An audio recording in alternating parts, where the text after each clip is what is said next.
Tonight, we travel back into the world's most forgotten history.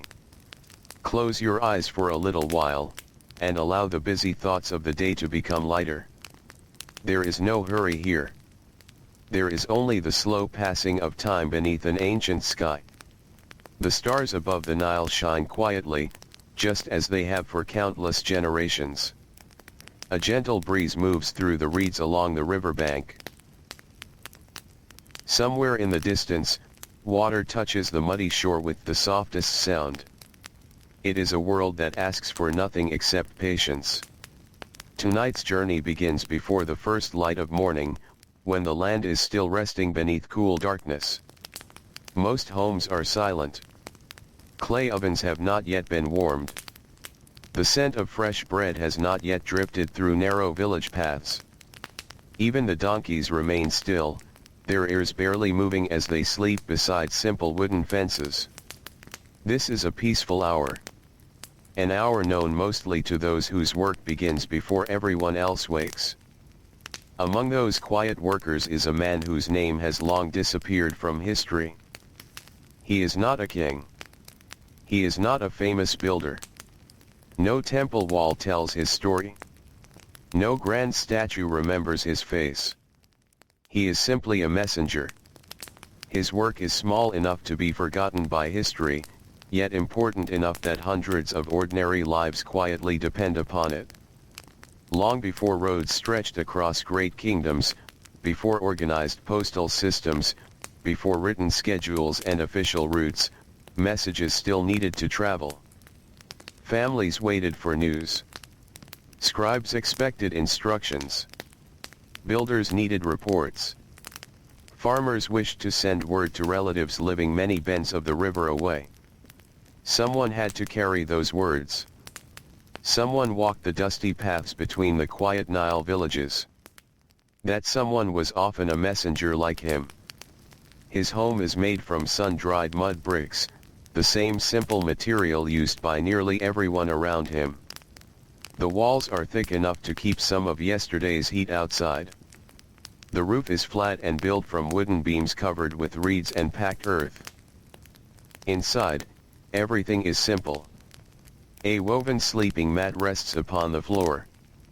A folded linen blanket lies neatly beside it. A small clay lamp has burned low during the night, leaving only a tiny curl of smoke in the still air. The messenger slowly opens his eyes before dawn. He does not wake suddenly. There is no loud sound. Only habit. His body has learned this hour after many years. He sits quietly for several moments, allowing the stiffness to leave his back and shoulders. Yesterday's walking still rests inside his legs. The roads between villages are long, and no one measures them with numbers. They are simply known by memory, by trees, by river bends, by rocky hills, and by the time it takes the sun to climb across the sky. Outside, the air feels surprisingly cool. The desert has not yet remembered its daytime heat.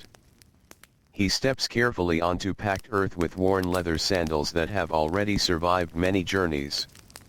The straps have been repaired several times using strips of linen. They are not beautiful, but they remain dependable. Dependable things are valuable here. His wife is already awake. She moves quietly so their youngest child may continue sleeping. She places a small round loaf of yesterday's bread beside him along with dried dates wrapped inside a linen cloth. Neither of them speaks very much. There is comfort inside familiar silence. She knows where he is going. He knows she will spend the day grinding grain, carrying water, tending the cooking fire, and watching over the children. Their routines have become part of the rhythm of village life. Outside the doorway, dawn begins to show itself very slowly.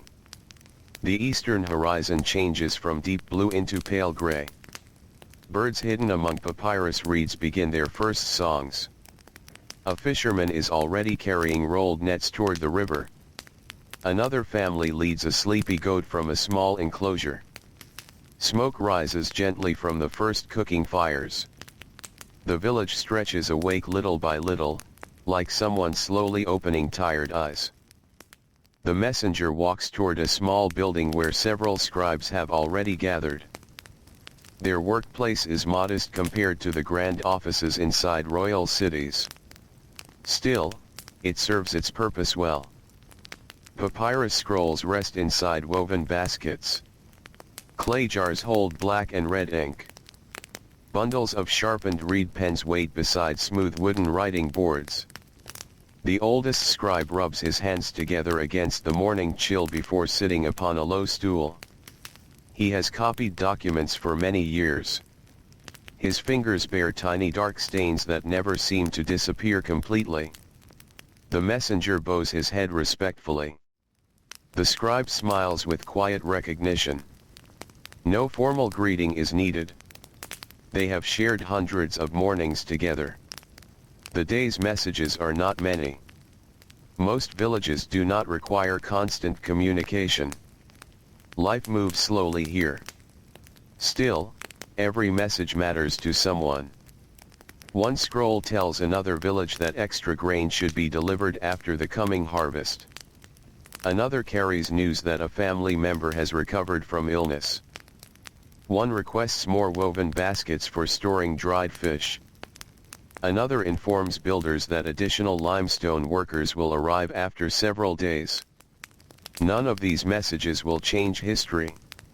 Yet each one gently shapes ordinary lives. The messenger carefully places every rolled papyrus inside a leather satchel. The satchel hangs comfortably across one shoulder. Its weight is familiar. Not heavy.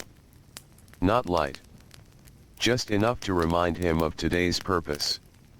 The oldest scribe checks each seal once more. Broken seals could mean damaged trust. Trust travels alongside every written word. When everything is ready, the messenger begins walking north along the narrow path that follows the Nile. The river remains close enough that he can hear water touching reeds whenever the morning breeze becomes quiet. He knows this road better than the inside of his own home. Every tree has become an old companion. Every cluster of stones marks another remembered place. He recognizes patches of wild grass where birds often gather. He notices broken branches left behind after last week's stronger winds. Nothing surprises him anymore. That is one reason he enjoys the work. Predictable days bring peaceful thoughts. As the sun slowly rises above the eastern hills, warm golden light begins touching the mudbrick homes behind him. Long shadows stretch across fields where farmers will soon begin another day of work. Some already carry wooden hoes across their shoulders. Others guide cattle toward damp soil softened by recent irrigation. The smell of wet earth drifts gently through the cool morning air. It mixes with the scent of river water, reeds, fresh bread, smoke, and growing grain. It is the smell of ordinary Egypt. The messenger breathes deeply. These familiar scents tell him exactly where he belongs. The road curves gently around a wide field planted with barley. A young boy waves enthusiastically while chasing several stubborn geese. The messenger raises one hand in return without stopping. There is still much walking ahead. Time moves differently for those who travel on foot. Distances are measured not by numbers but by changing light. Morning becomes midday. Midday slowly becomes afternoon.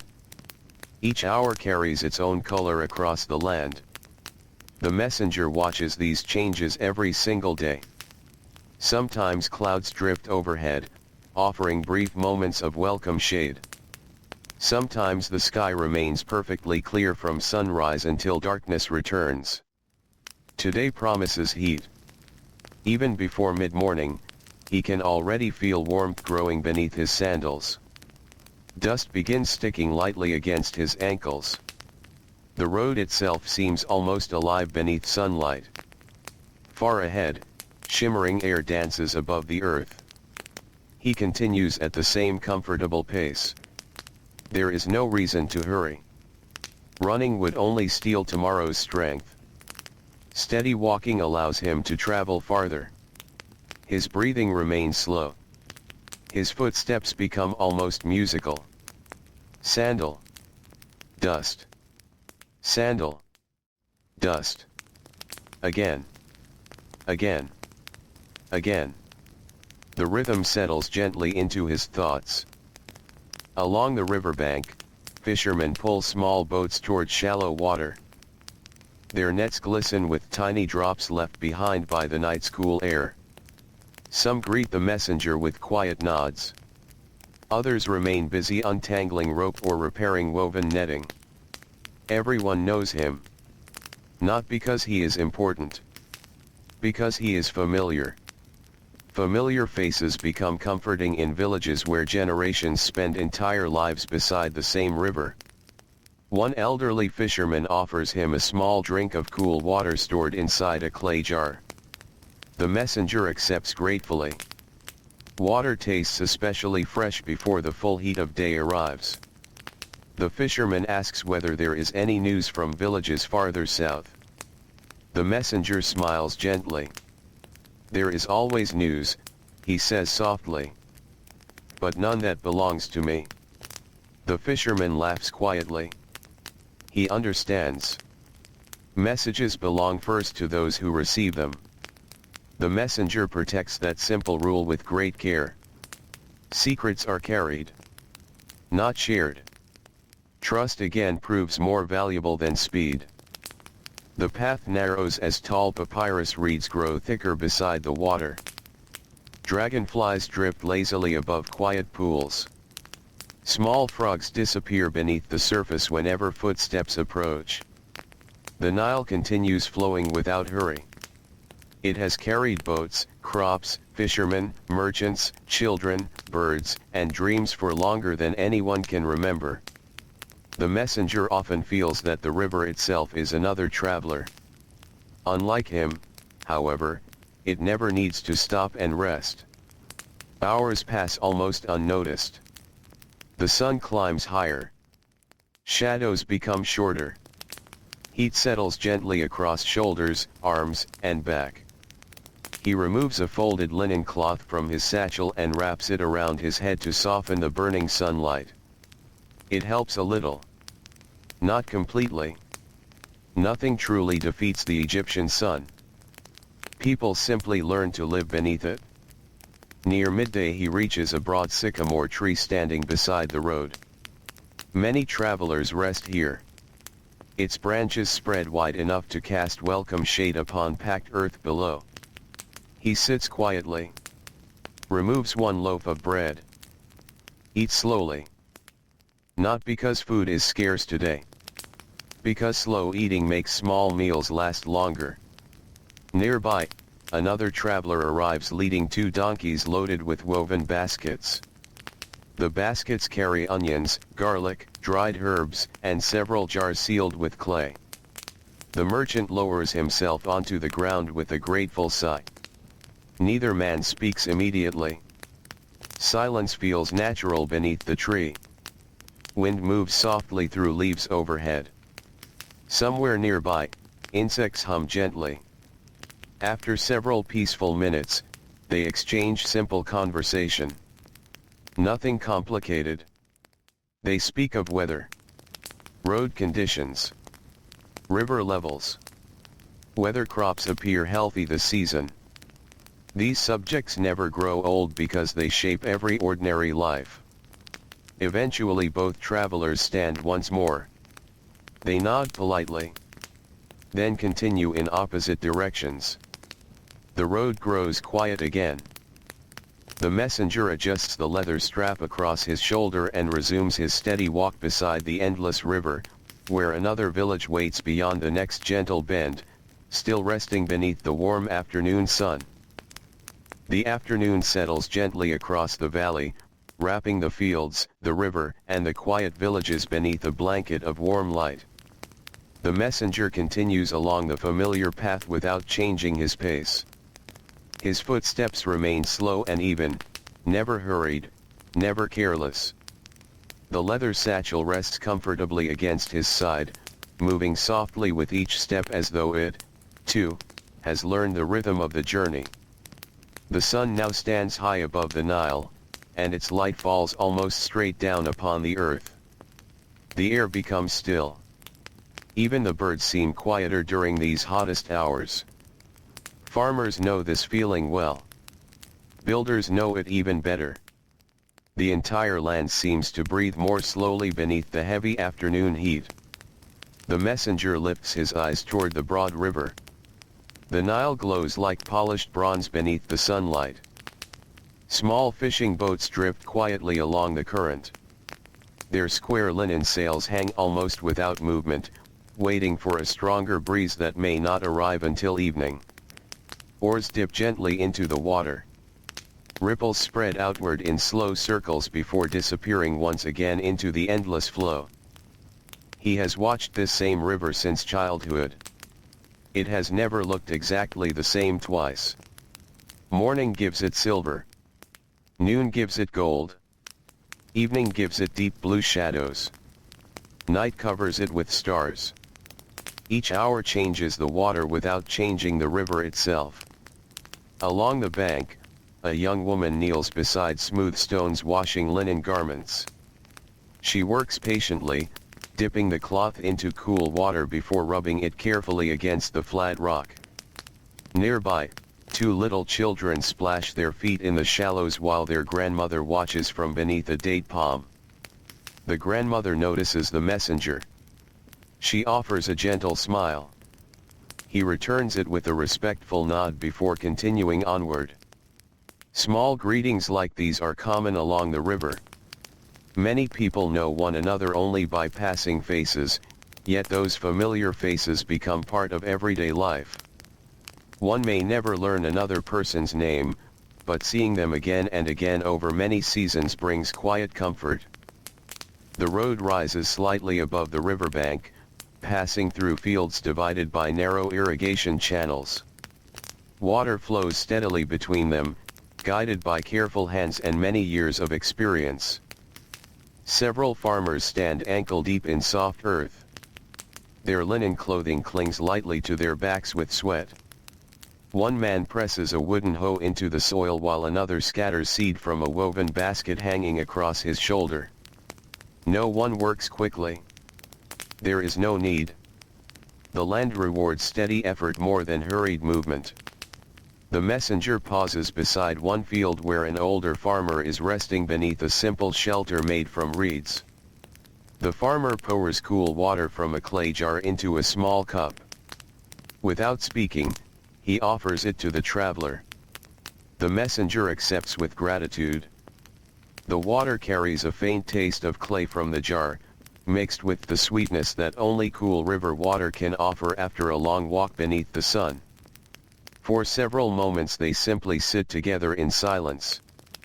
Wind brushes softly across the growing grain. Somewhere nearby, insects sing quietly among the reeds.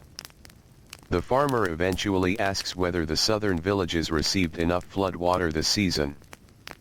The messenger answers gently. The river has been kind this year. The farmer smiles. That is good. Nothing more needs to be said. Good water means healthy fields. Healthy fields mean full storage jars. Full storage jars mean children sleep without hunger. Simple words often carry large hopes. The messenger thanks the farmer and continues along the road. His shadow has grown short beneath him. The afternoon feels long, but he has learned never to measure the day by tiredness alone. He measures it by landmarks. A cluster of acacia trees. A weathered stone beside the path. A small shrine built generations ago. A bend where white birds gather every evening. These places quietly tell him how far he has traveled. Soon he reaches one of his favorite stretches of road. Tall reeds grow thick beside the river here, hiding most of the water from view. Only small openings reveal bright patches of sunlight dancing upon the gentle current. The breeze becomes cooler. The scent of wet earth grows stronger. Dragonflies drift lazily through shafts of light. A turtle slips silently from a muddy bank into the water without making more than the smallest ripple. The messenger enjoys these quiet moments. No voices. No work songs. Only nature moving at its own peaceful pace. He often finds that his thoughts become lighter here. Sometimes he remembers his father. His father had not been a messenger. He had shaped clay jars in a village farther south. The old workshop had always smelled of damp earth and smoke. As a child, the messenger had watched strong hands turn spinning clay into bowls, water jars, cooking pots, and storage vessels. His father rarely hurried. "The clay remembers impatient hands," he used to say. The young boy had not understood then. Now, after years of walking the Nile roads, he thinks perhaps people remember impatience as well. Kindness lasts longer. Patience travels farther. The afternoon continues quietly. Ahead, he notices another traveler approaching from the opposite direction. It is another messenger. This one is younger. His sandals still appear new. His shoulders remain straight despite the distance already traveled. As they draw near, both stop beneath the shade of a tamarisk tree. They greet one another warmly. Neither asks about the contents of the other's satchel. Such questions are never considered polite. Instead, they speak about the road itself. The younger messenger mentions a fallen tree blocking part of the northern path after a recent windstorm. The older messenger thanks him. Information like this helps every traveler. The younger man also shares that crocodiles have been seen farther downstream during the past several days, encouraging boatmen to stay closer to the center of the river. Again, the older messenger listens carefully. Not every useful message is written on papyrus. Many travel simply from one voice to another. Before parting, the younger messenger asks quietly, "Do your feet ever stop hurting?" The older man smiles gently. "Some mornings they do." Both laugh softly. It is a small laugh. The kind that disappears almost as quickly as it arrives. Then each continues toward a different village, carrying different words beneath the same wide sky. The road stretches onward. The heat slowly begins to soften. Long shadows start returning across the fields. Workers glance toward the western horizon, knowing the hardest hours of the day are nearly behind them. In one field, several oxen slowly pull a wooden plow through moist soil. The animals move patiently, their steady breathing matching the slow rhythm of the farmer walking beside them. Nearby, women gather bundles of cut reeds.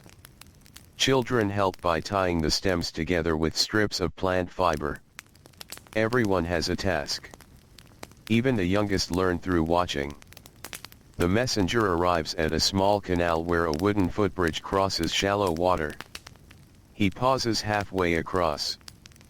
The flowing water below reflects patches of blue sky between drifting reeds. Tiny fish dart through the clear current. He leans lightly against the railing for only a moment. The cool air rising from the canal feels refreshing after many hours beneath open sunlight. Then he continues. The first village of his afternoon deliveries finally appears beyond a grove of palm trees. Mudbrick homes stand close together along narrow winding paths. Smoke rises lazily from cooking fires. Children chase one another between courtyards. Goats wander slowly through open spaces, occasionally stopping to nibble at dry grass. The village is peaceful.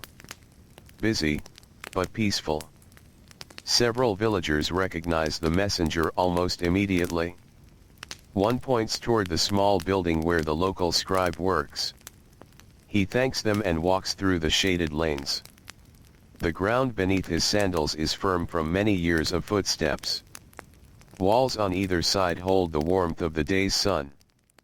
The scent of baking bread drifts from an open doorway. Somewhere nearby, lentils simmer gently inside a clay pot. The smells remind him that evening is drawing closer. He reaches the scribe's office. It is little more than two cool rooms built around a tiny courtyard. Bundles of papyrus rest neatly upon low shelves. Clay seal stamps lie beside smooth wooden writing boards. The village scribe is younger than the one from the messenger's own village. Still, his careful hands reveal years of practice. The messenger removes the first scroll from his satchel. The scribe examines the seal. Finding it untouched, he nods with quiet satisfaction. He places the scroll carefully upon a table before preparing fresh ink. Several more messages follow. One by one. Each delivered with the same care. No scroll is tossed carelessly. No seal is ignored. Words deserve respect. The final message is addressed not to the scribe, but to a family living near the edge of the village. The scribe offers to guide the messenger there. Together they walk along a narrow lane bordered by low garden walls. Small fig trees cast welcome shade. A woman waters onions growing beside her doorway. An elderly man sits weaving a basket from fresh reeds. He works slowly, his fingers moving almost without thought after decades of practice. At the final house, the scribe gently calls out. An older woman steps outside. Her face brightens when she sees the sealed scroll.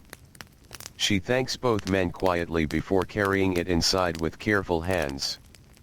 She does not open it immediately. Instead, she sets it beside a small clay lamp, waiting for her eldest son to return from the fields. He is the only one in the household who reads comfortably. The messenger smiles softly. He has seen this scene many times. A message is more than ink upon papyrus. It is waiting. It is hope. It is news carried carefully across miles of dust and river paths.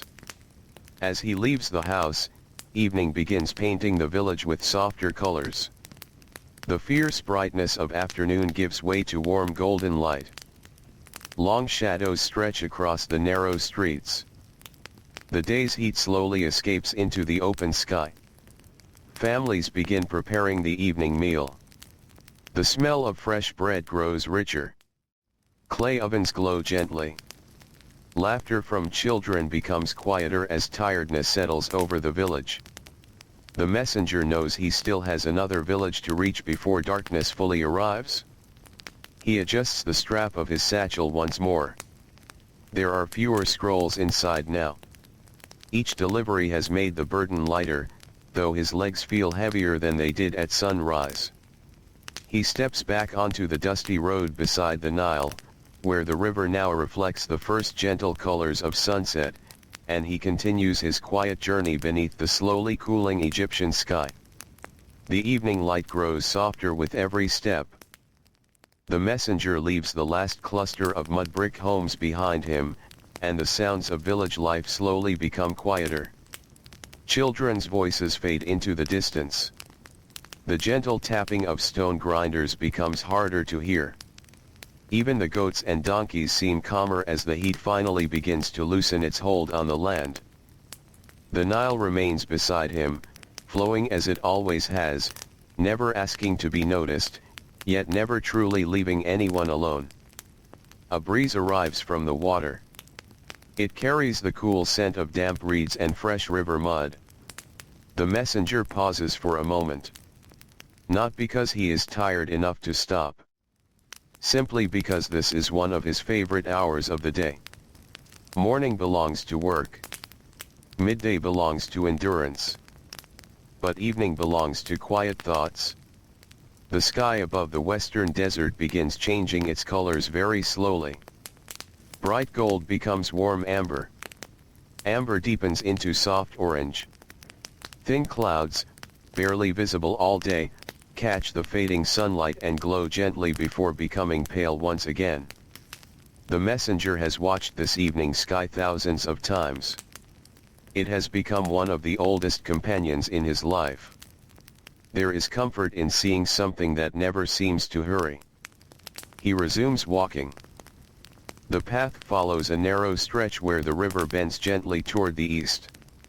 Tall papyrus plants sway together in the evening wind, making a soft rustling sound that almost resembles quiet whispers. Water birds settle among the reeds for the night. One white heron stands perfectly still near the shoreline. It waits with endless patience. Minutes pass without movement. Then, almost too quickly to notice, its beak slips beneath the water before rising again with a tiny silver fish. The bird returns to stillness. The messenger smiles to himself. Even the birds understand that waiting is part of living. Farther ahead, several fishermen are ending their day's work. Their boats slide quietly onto the muddy bank. Together they lift woven nets from the water. Some nets are heavy. Others carry only a few fish. No one seems disappointed. The river gives differently each day. One older fisherman carefully untangles a broken section of net while humming a slow tune under his breath. The melody is simple. Only a few notes repeated again and again. The messenger has heard similar songs since he was young. Many have no written words. They exist only in memory. Passed from parent to child. From worker to apprentice. From one quiet evening to another. The fishermen greet him warmly. One offers a small roasted fish wrapped inside a fresh fig leaf. The messenger thanks him with genuine appreciation. He exchanges a little bread from his own bundle in return. Neither gift is large. Yet both feel generous. Sharing small things has always been easier than sharing large ones. For a little while they sit together beside the boats. No one speaks very much. The sound of gentle waves touching the shore fills the silence between them. Wood creaks softly as the boats settle against the riverbank. Nearby, a young apprentice washes clay jars that will carry tomorrow's drinking water. The fading sunlight reflects across the wet pottery until each jar seems almost golden. One fisherman eventually asks whether merchants from the northern villages have begun arriving more often. The messenger nods. A few more each week. The fisherman seems pleased. More merchants usually mean more trade. More trade means more grain, more cloth, more tools, and perhaps a little extra comfort for many families. Again, no long conversation follows. Simple news is enough. The messenger stands, thanks them once more, and continues along the path. His satchel feels noticeably lighter now. Several messages have already reached their destinations. Still, a few remain. They wait quietly inside the leather bag, each sealed scroll carrying someone else's hopes. The road slowly climbs away from the river before crossing a stretch of higher ground. From here the view opens wide. The Nile winds peacefully through green fields like a long ribbon beneath the evening sky. Palm groves cast long shadows. Small villages appear as clusters of earth-colored homes resting comfortably beside the water. Thin trails of cooking smoke rise straight upward into the calm air. The entire valley seems wrapped in a peaceful stillness.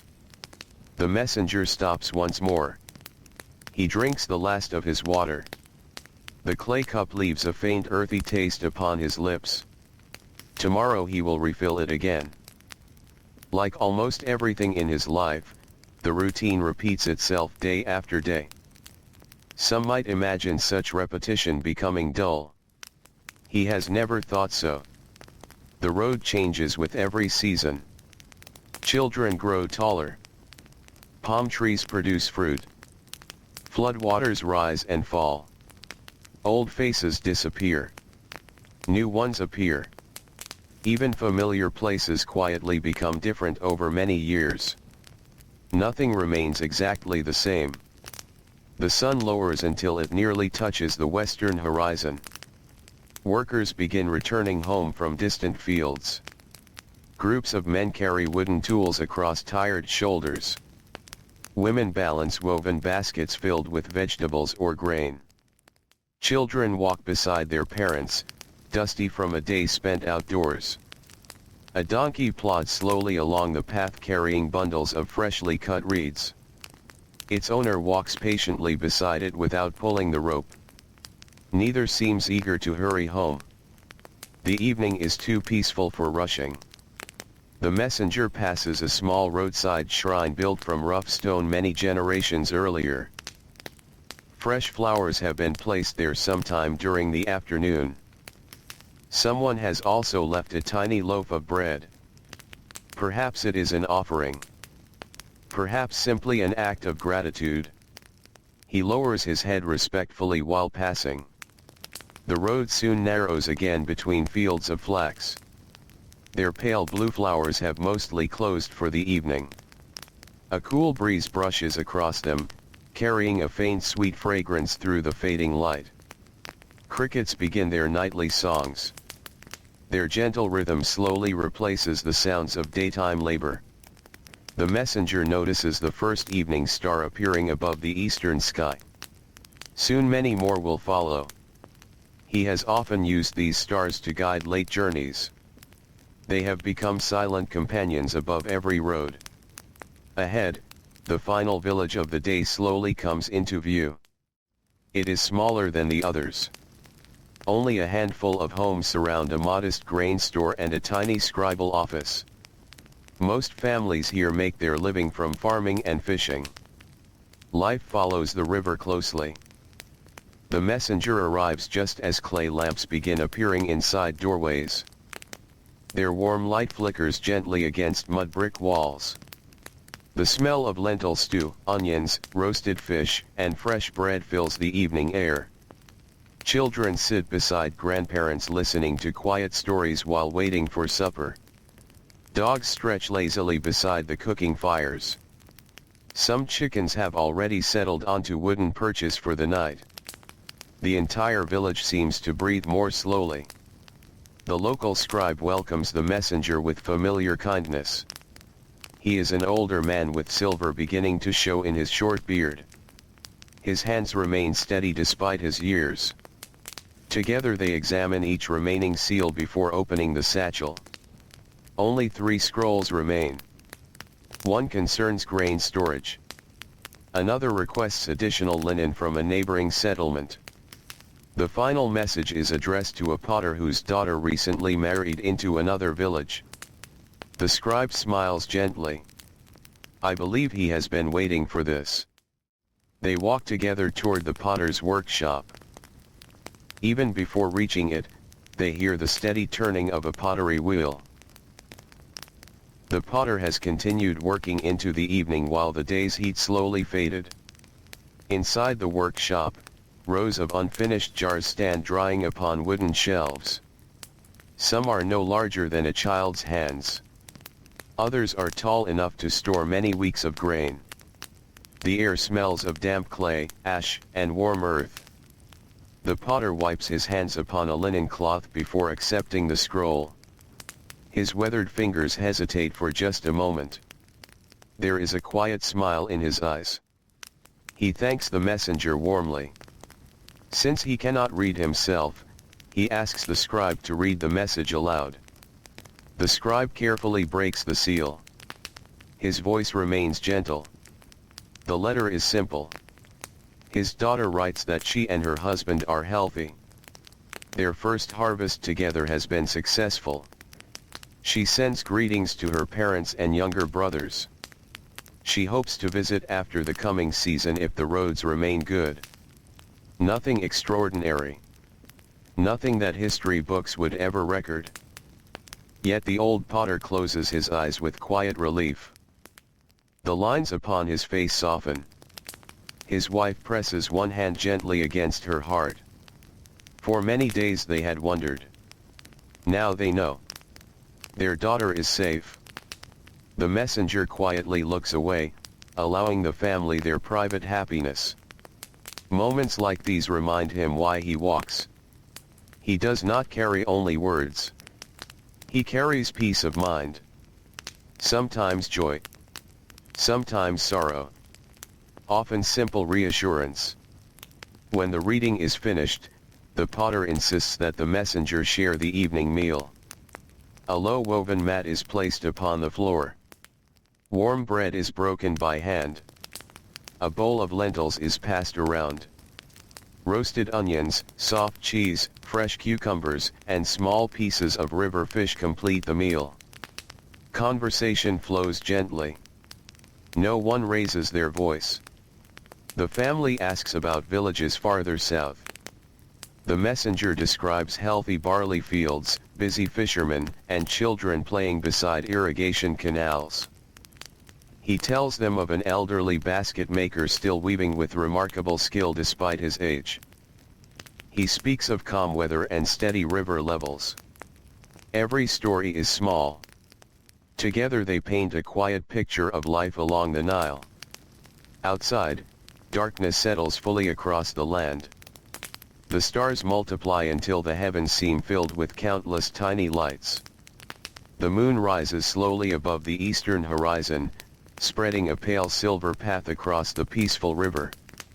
Somewhere beyond the village, frogs begin calling from the marshes.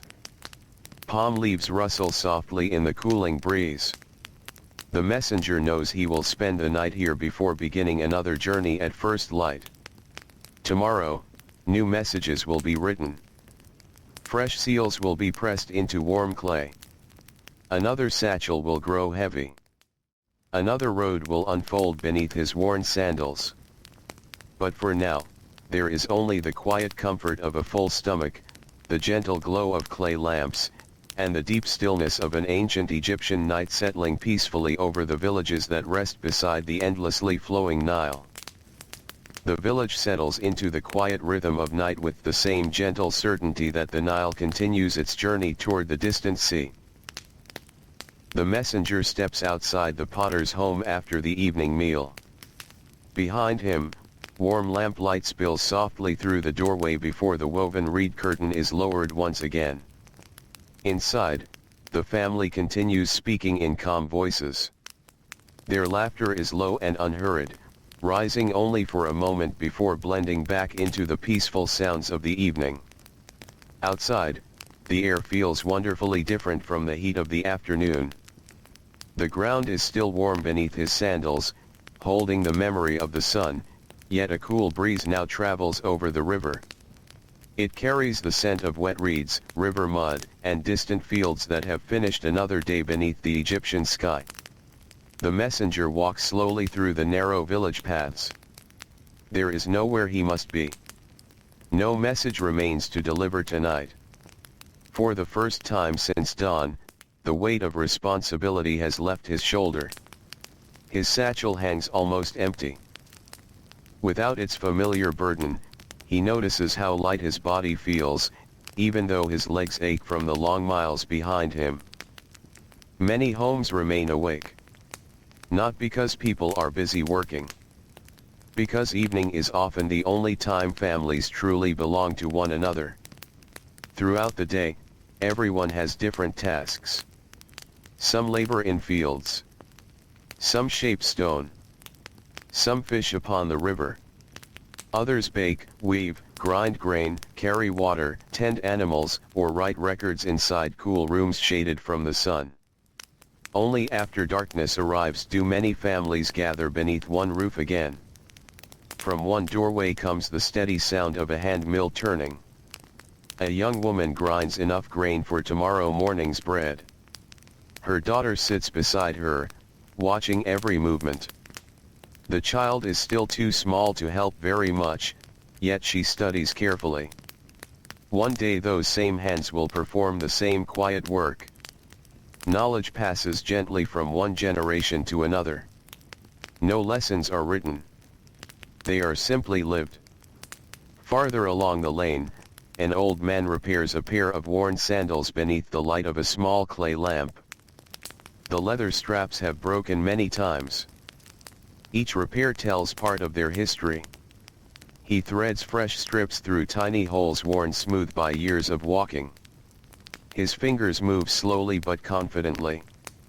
Nothing is wasted if it can still serve another season. Nearby, two brothers mend a fishing net spread across the ground. They sit shoulder to shoulder without speaking much. One ties careful knots while the other checks each section for hidden damage. Tomorrow before sunrise they will return to the river. If they repair the net well tonight, tomorrow's work may become a little easier. The messenger enjoys watching these ordinary scenes. No one notices that history is quietly unfolding around them. No one imagines that thousands of years later their lives might still deserve remembering.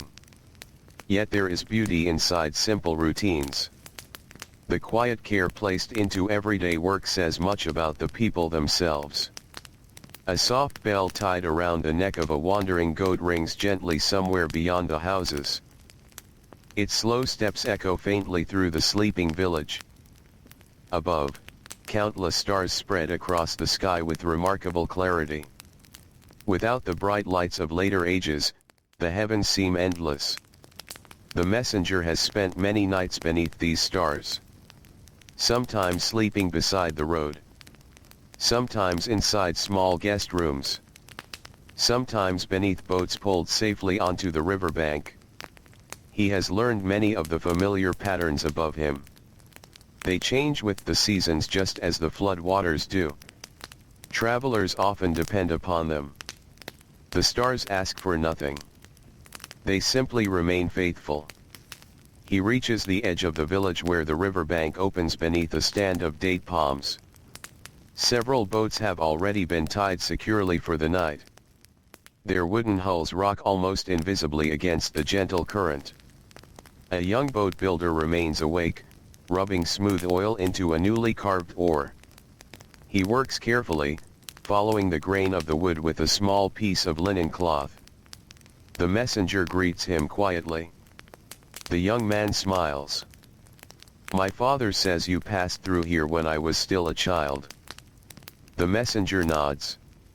"I remember your father building boats near that old sycamore." The boat builder laughs softly. He still tells everyone his boats floated straighter than anyone else's. "They probably did," the messenger replies. The young man smiles even wider. It would please him to hear that. For a while they sit together upon the riverbank. The boat builder explains that tomorrow he will finish repairing a fishing boat damaged during the last flood season. The work is slow. Every wooden joint must fit tightly. Every rope must hold firm. A poorly built boat can become dangerous far from shore. Patience protects lives. The messenger understands this well. Whether carrying messages or shaping wood, careful hands matter more than fast ones. Eventually the young craftsman returns to his work. The messenger remains by the river. He removes his sandals. The packed earth still holds a little warmth, while the damp sand closer to the water feels cool beneath his tired feet. He walks slowly along the shoreline. Tiny waves wash gently over his footprints before quietly smoothing the sand once more. Nothing remains for long beside the Nile. The river remembers only movement. A fish breaks the surface with a quick splash before disappearing again. Somewhere among the reeds, frogs continue their steady evening chorus. The sounds blend together into something almost like gentle breathing. The messenger sits upon a flat stone. He stretches his legs toward the water. The muscles behind his knees feel tight after the long day. He rubs one ankle slowly. Years of walking have left small scars across both feet. His sandals protect him from much of the rough ground, but never from everything. Some days sharp stones hide beneath loose dust. Other days thorny plants reach across narrow paths. During the flood season, muddy roads become slippery and uneven. Every journey leaves small reminders behind. Yet he has never wished for different work. He enjoys knowing the land. He enjoys greeting familiar faces. He enjoys carrying words that bring comfort from one family to another. Many people spend their entire lives inside one village. There is peace in that. His own life has become something different. He belongs not only to one place but to the roads between places. The paths themselves have become part of his home. He knows where wild figs grow beside the southern road. He knows which wells offer the coolest drinking water during late summer. He knows which ferry boats are guided by the steadiest hands. He knows where travelers usually rest during the hottest hours. He knows which stretches of road fill first when the river rises. These things are not written on papyrus. They live inside memory. As the night grows deeper, several older villagers gather near a small fire built inside a sheltered courtyard. The messenger is invited to join them. They welcome travelers whenever space allows. A low stool is offered. Warm barley drink is poured into simple clay cups. Its flavor is mild and comforting. One elder begins speaking about a flood that happened many years earlier. His grandchildren have heard the story before, yet they listen once again without complaint. He describes water rising higher than anyone expected. Fishing boats drifting through fields where barley usually grew. Families helping one another carry grain to higher ground. Neighbors sharing food until new crops could be planted. His voice remains calm. There is no drama in the telling. Only memory. Another elder nods. I remember repairing houses for weeks afterward. A woman sitting nearby smiles gently. And everyone complained about the mud. Quiet laughter circles the fire. Not loud. Not long. Just enough to warm the conversation. The messenger listens more than he speaks. Years of carrying messages have taught him that listening often reveals more than talking. People tell stories differently at night. The day's work has ended. There is no need to hurry through memories. Each one unfolds slowly. The fire burns lower. Children begin falling asleep against their parents' shoulders. One little boy tries very hard to keep his eyes open. Each time his head droops forward, he lifts it again with determined effort. His mother gently smooths his hair. Within moments he is asleep despite his determination. His breathing becomes slow and peaceful. The messenger smiles. Many evenings have ended this way. The smallest members of every village surrender first to sleep. One by one the families return to their homes. Clay lamps disappear behind doorways. Voices fade. Only crickets, frogs, and the quiet movement of the Nile remain. The messenger is shown to a small guest room beside the scribe's house. It is simple, just as most rooms are. A woven reed mat covers the floor. A folded linen blanket rests nearby. A clay water jar stands in one corner. The thick mud brick walls keep the room pleasantly cool despite the warmth still lingering outside. He places his nearly empty satchel beside the wall. Carefully, he removes his sandals. Dust from many miles coats the leather. Tomorrow morning he will brush them clean before beginning another journey. He drinks a final cup of cool water. The silence inside the room feels peaceful rather than empty. Through a small opening near the roof he can see a narrow piece of the night sky. One bright star shines directly above. He lies upon the woven mat. His tired muscles relax little by little. Outside, somewhere beyond the village, a donkey lets out one quiet call before settling again. Palm leaves whisper softly in the breeze. The river continues flowing unseen through the darkness, carrying moonlight upon its gentle surface just as surely as it carries boats, reeds, fish, and the hopes written inside tomorrow's waiting messages.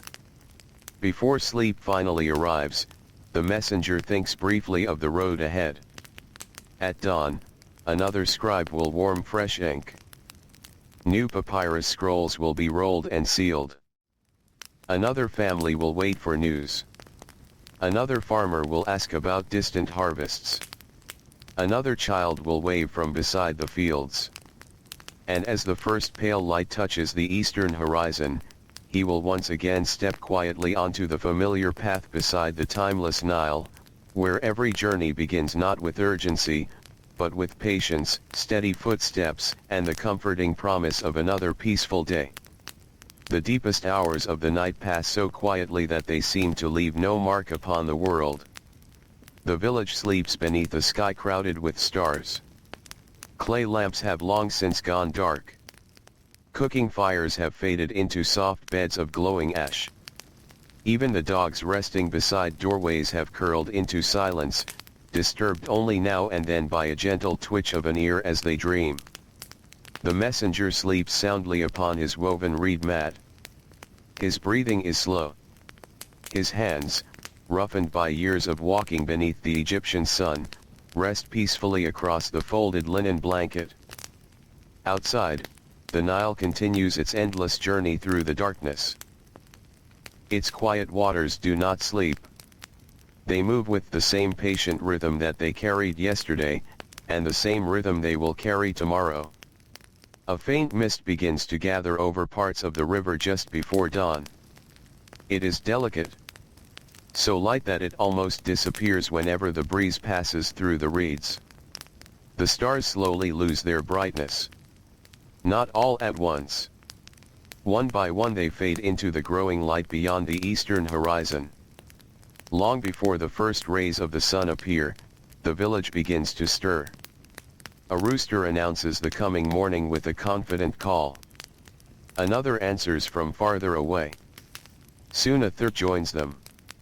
Their voices travel across the sleeping fields, gently encouraging the day to begin again. Inside the small guest room, the messenger opens his eyes. For a few quiet moments he remains still. He listens. He has always enjoyed this first part of the morning. Every village wakes in its own way. Some begin with the sound of grinding grain. Others begin with donkeys shifting inside small enclosures. Fishing villages often wake to the gentle knocking of wooden boats against their mooring posts. This village begins with roosters, followed by the steady turning of a hand mill somewhere nearby. The sound is soft. Stone against stone. Turning with calm, practiced rhythm. Someone has already begun preparing flour for fresh bread. The messenger sits up slowly. His legs feel stiff from yesterday's long walk. He stretches carefully, raising both arms toward the low ceiling before rolling his shoulders. The stiffness eases little by little. Years of travel have taught him never to stand too quickly. A body that walks many miles each day appreciates gentle beginnings. He folds his blanket neatly. Even when sleeping away from home, he leaves every resting place as orderly as he found it. Simple habits become part of a person's character. He reaches for his sandals. A thin layer of dust still covers the leather from yesterday's road. Taking a small cloth from his satchel, he wipes each strap carefully. Dust is unavoidable. Neglect is not. The sandals have carried him across countless miles. Caring for them is simply another part of preparing for the day. Outside, the air feels wonderfully cool. The village is wrapped in pale blue light. Morning has not fully arrived. The eastern sky glows softly while the western horizon still remembers the night. A few wisps of smoke begin rising from cooking fires. Their scent drifts gently through the narrow lanes. Nearby, a woman kneels beside a clay oven. She shapes fresh dough with calm, steady hands. Each loaf is nearly identical to the last. Round. Smooth. Simple. Her youngest son sits beside her, still rubbing sleep from his eyes. He watches quietly while holding a small basket of flour. The messenger smiles. The woman returns the smile without pausing her work. Morning is busy. Words can wait. He walks toward the village well. Several people have already gathered there. Women lower clay jars with long ropes. The splash of water echoes softly from deep below before the jars begin their slow journey upward. Each filled jar is carefully balanced upon folded cloth rings placed atop the head. Years of practice have made the movement appear effortless. One young girl is still learning. Her mother steadies the jar with gentle hands while encouraging her to walk slowly. The girl takes careful steps. The water inside barely moves. She beams with quiet pride. No one applauds. There is no need. Her mother simply nods. The approval means everything. The messenger fills his own small water skin. The cool water refreshes him immediately. A potter passing by offers a friendly greeting. So the road calls again today. It always does, the messenger replies. The potter chuckles softly. I suppose the road never grows tired. No, the messenger says with a smile. But sometimes the feet do. Both men laugh quietly. It is the kind of laughter that belongs to familiar mornings. Soon they part, each returning to the work that shapes his own life. The messenger walks to the scribal office. The older scribe is already awake. He sits cross-legged upon a woven mat, carefully trimming the end of a fresh reed pen with a small copper knife. Nearby, black ink rests inside a shallow clay dish. Several clean sheets of papyrus lie weighted beneath smooth stones so they will remain flat. The room smells faintly of ink, dry reeds, and fresh papyrus. It is a scent the messenger has come to associate with beginnings. Every journey starts here. The scribe looks up warmly. You rested well. I did. The road was kind yesterday. It was. The old man nods with quiet satisfaction. The road deserves thanks when it is gentle. The messenger agrees. There are days when sudden storms turn paths into deep mud. Days when the river rises unexpectedly. Days when fierce winds fill the air with blowing sand. Compared to those journeys, yesterday had been generous. The scribe begins preparing the morning's messages. Each scroll is written with slow, careful movements. Ink dries naturally before the papyrus is rolled. Fresh clay seals are pressed into place one by one. The messenger watches patiently. There is no impatience in the room. Writing cannot be hurried. A single misplaced word may change the meaning of an entire message. Accuracy is a form of kindness. One scroll requests additional grain jars from a neighboring settlement. Another reports that repairs to an irrigation canal have been completed. A third carries news from the village healer, informing relatives that an elderly man is recovering after many difficult weeks of illness. The messenger notices the scribe smiling slightly while writing that last message. Good news is pleasant to carry, the scribe says quietly. It feels lighter. The messenger smiles. It does. Though the scroll weighs no less than any other, hopeful words seem somehow easier to carry. Soon the leather satchel begins filling once again. Each carefully sealed scroll finds its familiar place inside. The messenger checks the straps. Everything is secure. Outside, daylight spreads steadily across the valley. The first golden rays touch the tops of the palm trees. Birds fly low above the river searching for breakfast. Farmers emerge from their homes carrying wooden tools polished smooth by many years of use. A pair of oxen waits patiently beside a small field. Their owner strokes each broad neck before fastening the wooden yoke. The animals stand quietly, accustomed to the morning routine. Children hurry along narrow paths carrying small baskets. Some deliver food to family members already working in distant fields. Others collect bundles of firewood before the day grows hot. Everyone has somewhere to be. Everyone has something useful to do. The messenger leaves the village just as the sun clears the horizon. Its warm light reaches across the fields like slow-moving water. Long shadows stretch behind every traveler. The morning breeze still carries welcome coolness. He breathes deeply. Fresh air fills his lungs with the scent of barley, damp earth, wild herbs, and river reeds. The path ahead shines softly beneath the new sunlight. Tiny drops of dew cling to grasses growing along the roadside. They sparkle for only a little while before the warmth of the day quietly claims them. The messenger walks at his familiar pace. Neither fast nor slow. Simply steady.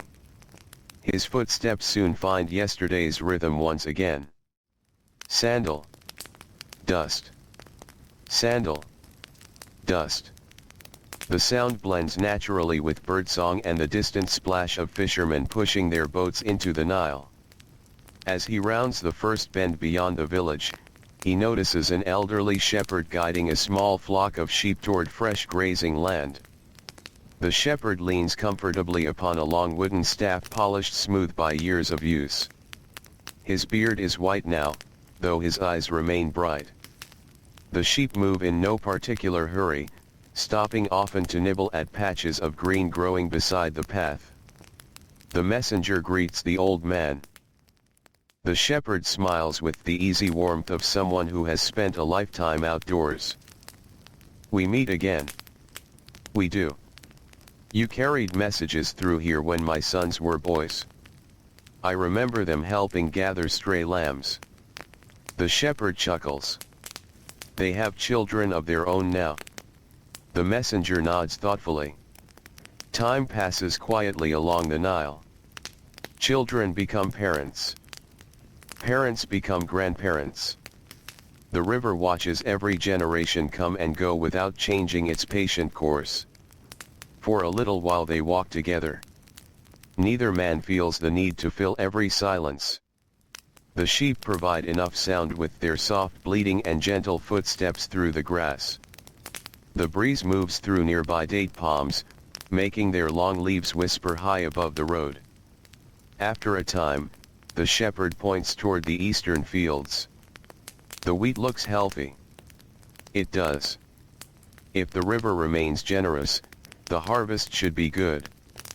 I hope so. The messenger hopes so as well. A good harvest means peaceful villages. Peaceful villages mean lighter messages. And lighter messages make for gentler journeys along the quiet roads that follow the timeless Nile beneath another calm Egyptian morning. Morning unfolds slowly across the Nile Valley, never rushing the people who have learned to live by the steady rhythm of the river. The messenger and the old shepherd continue together for a little while, their shadows stretching long across the dusty road. The sheep wander peacefully from one patch of grass to another. Tiny bells tied around the necks of two older animals ring with soft, uneven notes whenever they move. The sound blends naturally with the morning. A gentle breeze passes through the barley fields. Birds call from the tops of date palms. Somewhere farther away, an ox lets out a deep, patient breath before beginning another day of pulling a wooden plow. The messenger enjoys these quiet sounds. They are different in every season, yet they always seem to belong together. The shepherd eventually slows his pace. His flock must leave the road and follow a narrow path leading toward higher grazing land. He rests both hands upon his wooden staff. It is good to see a familiar face again. And yours as well, the messenger replies. The old man smiles. May the road stay gentle beneath your feet. And may your flock always find green grass. With a final nod, they part. The sheep drift away in a slow white line across the morning fields until they disappear behind a grove of sycamore trees. The messenger continues alone. He has become accustomed to walking alone. There is no loneliness in it. The road itself has become familiar company. Every bend reminds him of another journey. Every field holds memories of another season. He notices a smooth stone beside the path. Years ago he had rested there during an afternoon when the summer heat became almost unbearable. Farther ahead stands a twisted acacia tree. One spring morning he had waited beneath its branches while a brief rain shower passed over the valley. The rain had lasted only a few minutes, but afterward the scent of damp earth had lingered for hours. He still remembers it. Memory often chooses simple moments instead of grand ones. The path gently rises above the river. From the higher ground he can see several small boats already working near the opposite bank. Their sails catch the light morning breeze. From this distance they seem to glide without effort. The men aboard know otherwise. They adjust ropes. They guide the rudders with steady hands. They watch the current carefully. Even peaceful work asks for attention. The messenger watches for a moment before walking on. He passes a narrow irrigation canal where two young brothers are clearing away reeds that have collected against a small wooden gate. The older boy cannot be more than 12 years old. His younger brother follows closely, carrying armfuls of cut plants to the edge of the field. Their father stands nearby with a wooden rake across his shoulder. He offers quiet instructions but rarely needs to repeat them. The boys know their work.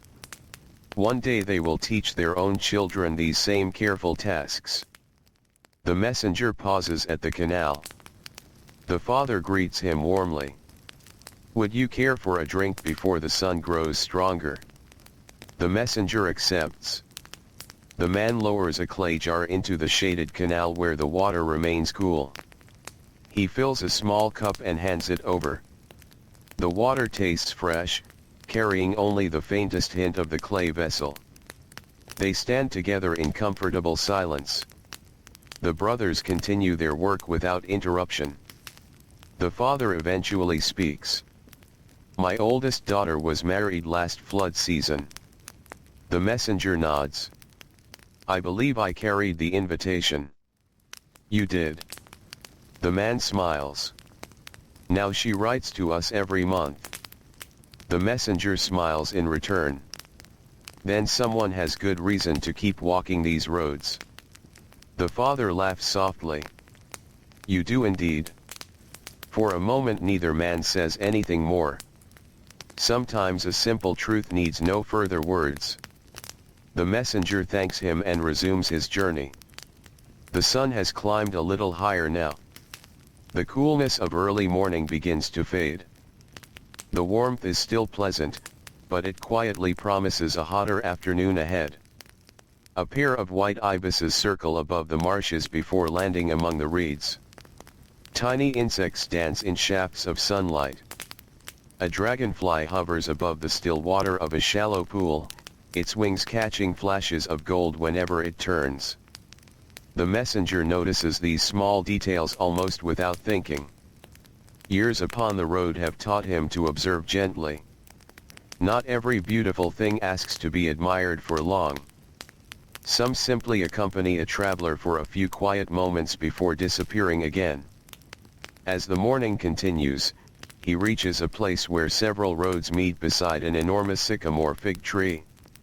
Its branches spread wide across the open ground, creating one of the largest patches of shade for many miles. Travelers have rested here for generations. The earth beneath the tree has become smooth from countless footsteps. Several flat stones form natural seats around the thick trunk. Someone has recently swept away fallen leaves with a bundle of reeds. The place feels cared for, though no one claims ownership. The messenger decides to rest for a little while. He removes his satchel and leans it carefully against the trunk. The leather is warm now from the growing sunlight. He unwraps a small piece of bread left from breakfast and breaks it into slow, thoughtful bites. Before long another traveler approaches. She is an elderly woman leading a small donkey loaded with woven baskets. The baskets contain onions, garlic, dried herbs, and bundles of freshly harvested flax. The donkey looks almost as experienced as its owner. It walks steadily without needing guidance. The woman smiles kindly. "May I share your shade?" "Of course." She settles onto one of the flat stones with a grateful sigh. The donkey immediately lowers its head toward a patch of grass growing near the roots of the tree. For a little while they simply enjoy the cool shade. The woman finally speaks. "I have walked this road since I was younger than my grandchildren are now." The messenger nods. "So have I." She studies his face for a moment. "I thought I recognized you. I have carried messages through these villages for many years. You once brought news that my brother had safely arrived in the north. I remember delivering many such messages." She smiles gently. "My mother cried with relief." The messenger says nothing. He remembers that day only faintly. For the family, it became unforgettable. For him, it became one of hundreds of journeys. Yet every message belonged completely to the people who received it. The elderly woman reaches into one of her baskets.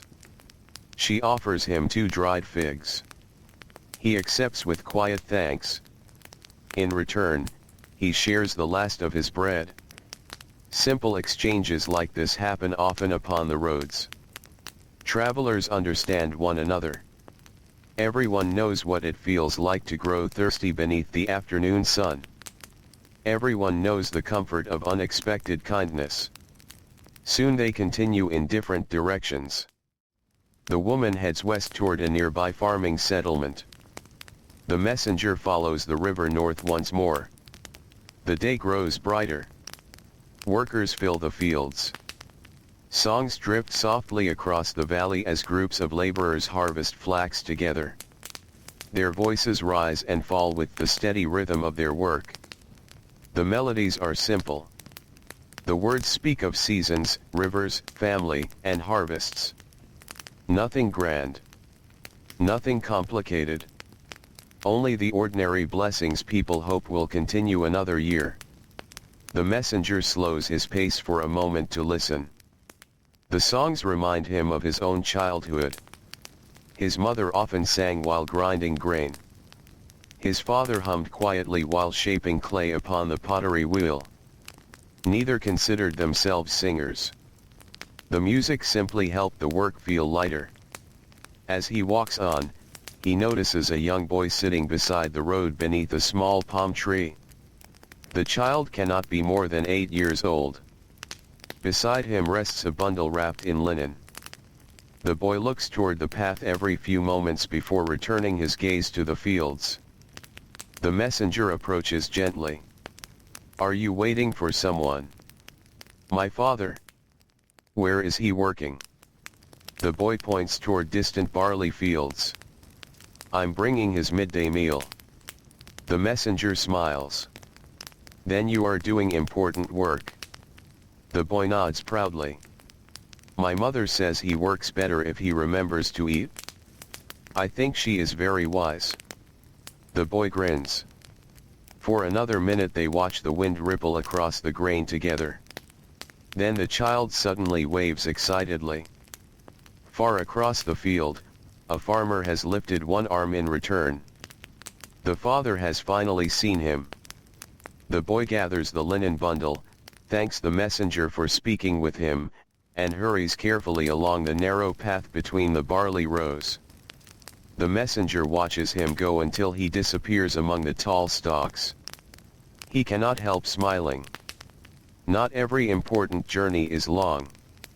Some are only from a family home to a nearby field. Some carry official seals. Others carry fresh bread and onions wrapped inside linen. Both matter. The road ahead bends gently toward another quiet village hidden among clusters of palm trees and flowering flax, where fresh greetings, familiar faces, and patiently waiting messages are already becoming part of another peaceful day beside the timeless waters of the Nile. The road bends gently through the green edge of the valley, where the fertile land slowly gives way to stretches of warm sand and scattered stones. Here, the Nile remains close enough to hear but not always close enough to see. Tall reeds hide much of the water, revealing only small flashes of sunlight between their swaying stems. The messenger walks without hurry. His pace has become so familiar that he no longer thinks about it. Each step seems to find its place naturally. His sandals press softly into the fine dust before lifting again, leaving neat footprints that the afternoon breeze will quietly erase. The morning continues to grow brighter. The cool air of dawn has almost disappeared now, replaced by the gentle warmth that will soon become the full heat of the day. Even so, the land still feels peaceful. The fields are alive with careful work. A woman bends over rows of onions, loosening the soil around each plant with a small wooden tool. Her movements are slow and steady, almost like breathing. Nearby, her husband repairs the edge of an irrigation channel with wet clay gathered from the riverbank. Their youngest daughter carries handfuls of reeds, placing them wherever her father points. She smiles whenever he thanks her. The work is shared. No task is too small. The messenger raises a hand in greeting as he passes. The family smiles back. They have seen him before, though perhaps not for several months. That is often the way of his journeys. People remember him not because he stays, but because he returns. The road itself remembers him as well. Its curves feel familiar beneath his feet. A flat stone where travelers often stop. A cluster of wildflowers growing where moisture lingers after the flood season. An old tamarisk tree whose trunk leans slightly toward the river after years of wind. These landmarks never speak. Yet together they tell him exactly where he is. As the sun climbs higher, the messenger notices the growing activity upon the Nile. Several cargo boats move slowly with the current. Their decks are stacked with woven baskets, clay jars, bundles of papyrus reeds, and neatly folded linen cloth. The sails catch the morning breeze with quiet grace. Boatmen call gently to one another across the water. Their voices drift over the river without disturbing its calm. One boat pauses near the bank where workers begin unloading heavy jars of oil. Each jar requires two careful hands. The workers move deliberately. No one rushes. Breaking a jar would waste weeks of labor. Nearby, a young apprentice carefully counts each delivery. He speaks the numbers softly while marking them upon a small wax-coated writing board. His teacher watches with patient eyes. When the boy hesitates, the older man simply nods toward the next jar. There is no scolding. Learning takes time. The messenger continues walking. The road narrows between thick papyrus reeds. The air grows cooler here. Shadows dance gently across the path as the tall green stems sway with the breeze. Small birds dart between the reeds, disappearing almost as quickly as they appear. A kingfisher suddenly dives toward the water with astonishing precision before returning to a low branch carrying a tiny fish. The messenger stops for only a moment to watch. Nature has its own quiet routines. The birds know where to wait. The fish know where to swim. The river carries them both. A little farther ahead he reaches a place where the path crosses a shallow stream flowing into the Nile. A simple bridge made from thick palm trunks spans the water. Its surface is smooth from many years of footsteps. The messenger steps carefully across. Halfway over, he pauses. Below him the clear water moves gently over small stones. Tiny fish gather wherever sunlight reaches the stream bed. Dragonflies skim across the surface like drifting pieces of blue glass. He leans lightly upon the wooden railing. There is something calming about watching water that has no reason to hurry. He wonders how many travelers have stood here before him. Perhaps hundreds. Perhaps thousands. Merchants. Farmers. Builders. Priests. Children carrying baskets. Grandparents visiting family. Every generation has crossed the same little bridge. The wood has been replaced many times. The journey has not. When he reaches the opposite side, he notices a small group of builders resting beneath an acacia tree. Their tools lie neatly beside them. Copper chisels. Wooden mallets. Lengths of measuring cord. Dust covers their linen clothing. The oldest among them waves warmly. "Traveler, would you care to rest?" The messenger accepts. He lowers himself onto the cool ground beneath the shade. One of the builders passes him a cup of watered beer, mild and refreshing after the growing heat of the morning. It is common among workers during long days. The drink is cool from being stored in a clay jar partly buried beneath the earth. Conversation begins slowly. The builders explain they are repairing a small storage building damaged during the previous flood. The work is careful rather than difficult. Old bricks are cleaned. New mud is mixed. Walls are strengthened one section at a time. There is no glory in repairing old walls, one younger builder says with a quiet smile. The oldest builder shakes his head gently. There is comfort. Everyone nods. The messenger understands.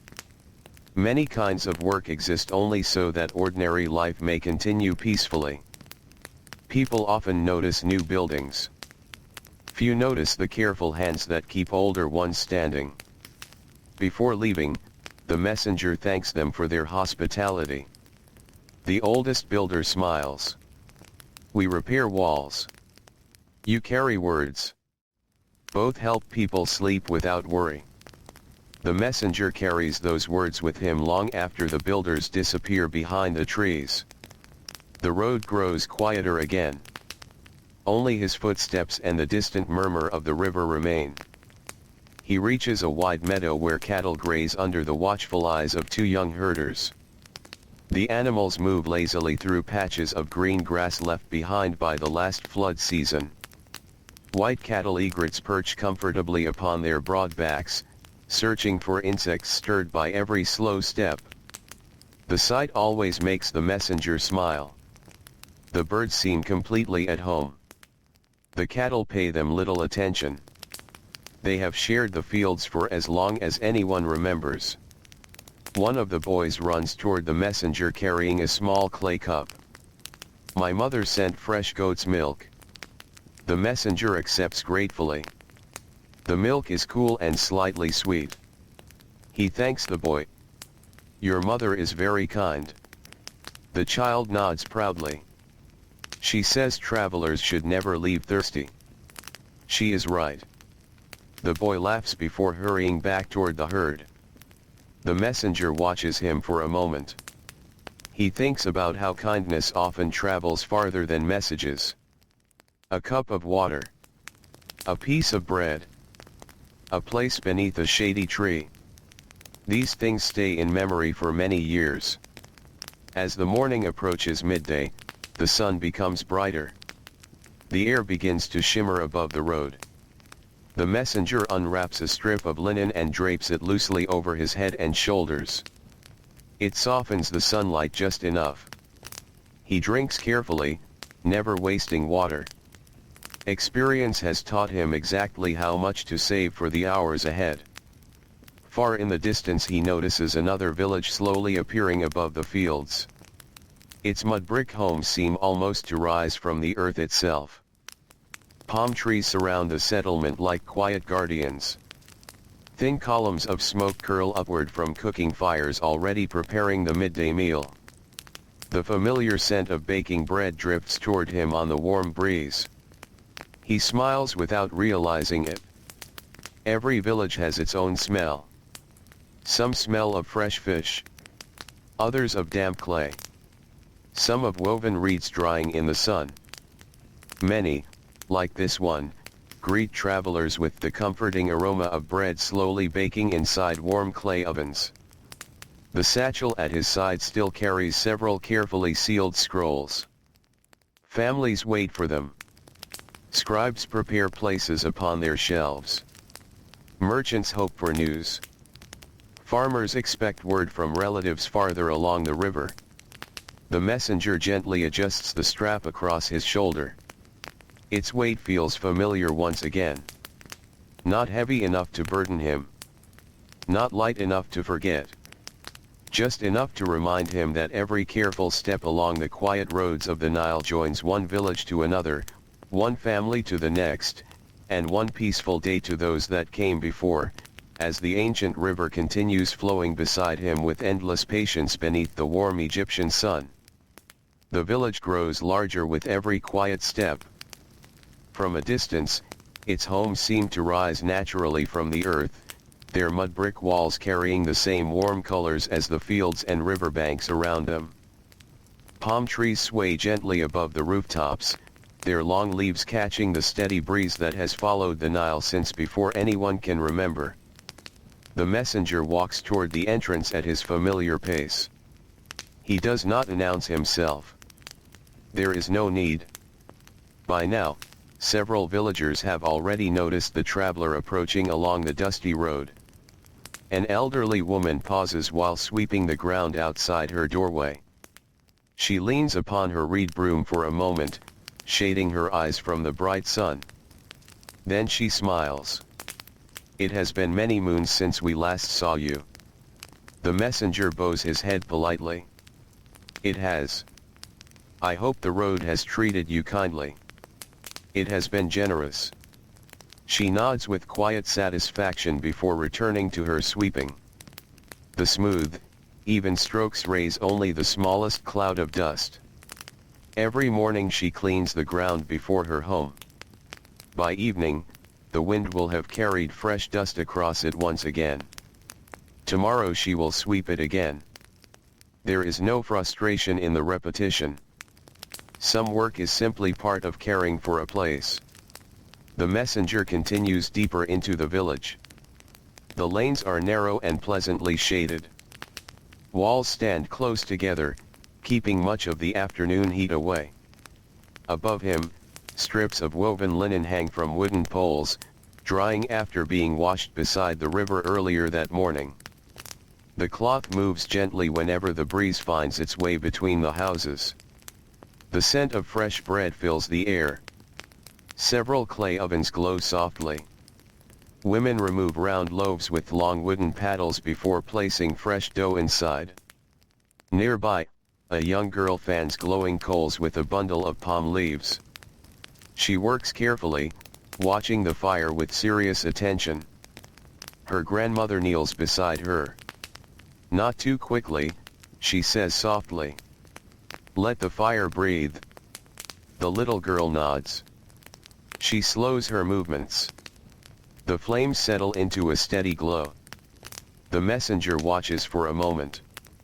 So many lessons in this land begin with patience.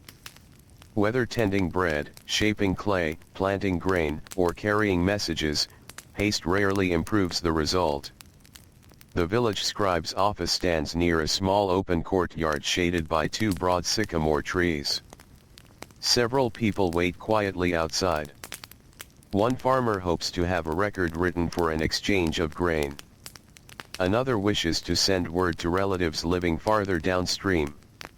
A fisherman carries a neatly wrapped bundle of papyrus reeds as payment for the scribe's work. No one appears impatient. They speak in low voices. Waiting has become another ordinary part of life. The messenger enters the cool room.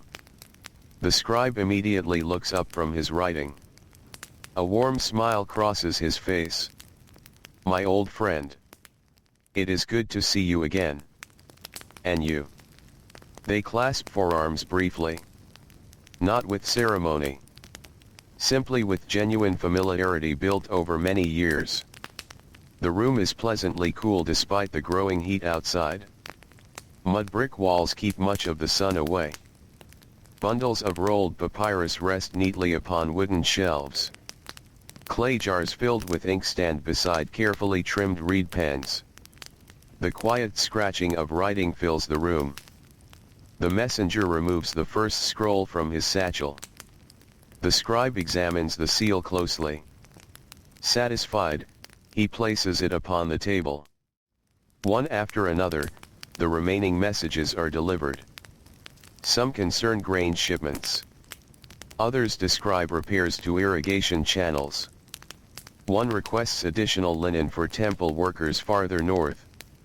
Each scroll finds its proper place. Each will soon continue its own quiet journey. When the satchel has grown lighter once again, the scribe pours cool water into two simple clay cups. They sit together beneath the open doorway where a gentle breeze can enter. For several peaceful moments they simply drink. The messenger enjoys these pauses. The road teaches him movement. The villages teach him stillness. Eventually the scribe speaks. A young apprentice joined me during the last flood. The messenger notices the boy seated quietly in the corner.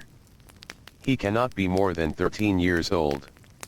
His eyes remain fixed upon a sheet of papyrus where he carefully copies rows of simple symbols. Each line is neat. Each stroke deliberate. Whenever he finishes a section, he compares it with the original before continuing. The older scribe watches him without interrupting. He has patient hands, the messenger says. I believe he does. The apprentice glances up shyly before returning to his work. His concentration never lasts far from the page. Learning to write demands steady attention. A single careless mark may change an entire sentence. The messenger remembers seeing many apprentices over the years. Some continued their studies. Others returned to farming or family trades. Every path holds its own quiet purpose. Outside, the sounds of the village drift softly through the doorway. A donkey shakes its head, causing the small bell around its neck to ring gently. Children laugh somewhere beyond the courtyard. A potter's wheel turns with its familiar steady hum. The aroma of baking bread mixes with the scent of warm clay and fresh-cut reeds. Together they create the unmistakable smell of a Nile village at midday. The messenger eventually stands. More of the day still lies ahead. The scribe hands him several new scrolls that must travel farther north. Fresh clay seals glisten softly in the sunlight. Their impressions remain perfectly clear. The satchel grows heavier once again. The messenger checks each strap carefully. The weight settles comfortably against his shoulder. Before leaving, he watches the young apprentice practicing his writing once more. The boy pauses after completing another line. He frowns slightly. Then he gently scrapes away one small mistake with careful hands before writing it again. The older scribe smiles. There is no shame in beginning a line twice. The apprentice nods. The messenger carries those words with him as he steps back into the warm afternoon. Outside the office, the village has become busier.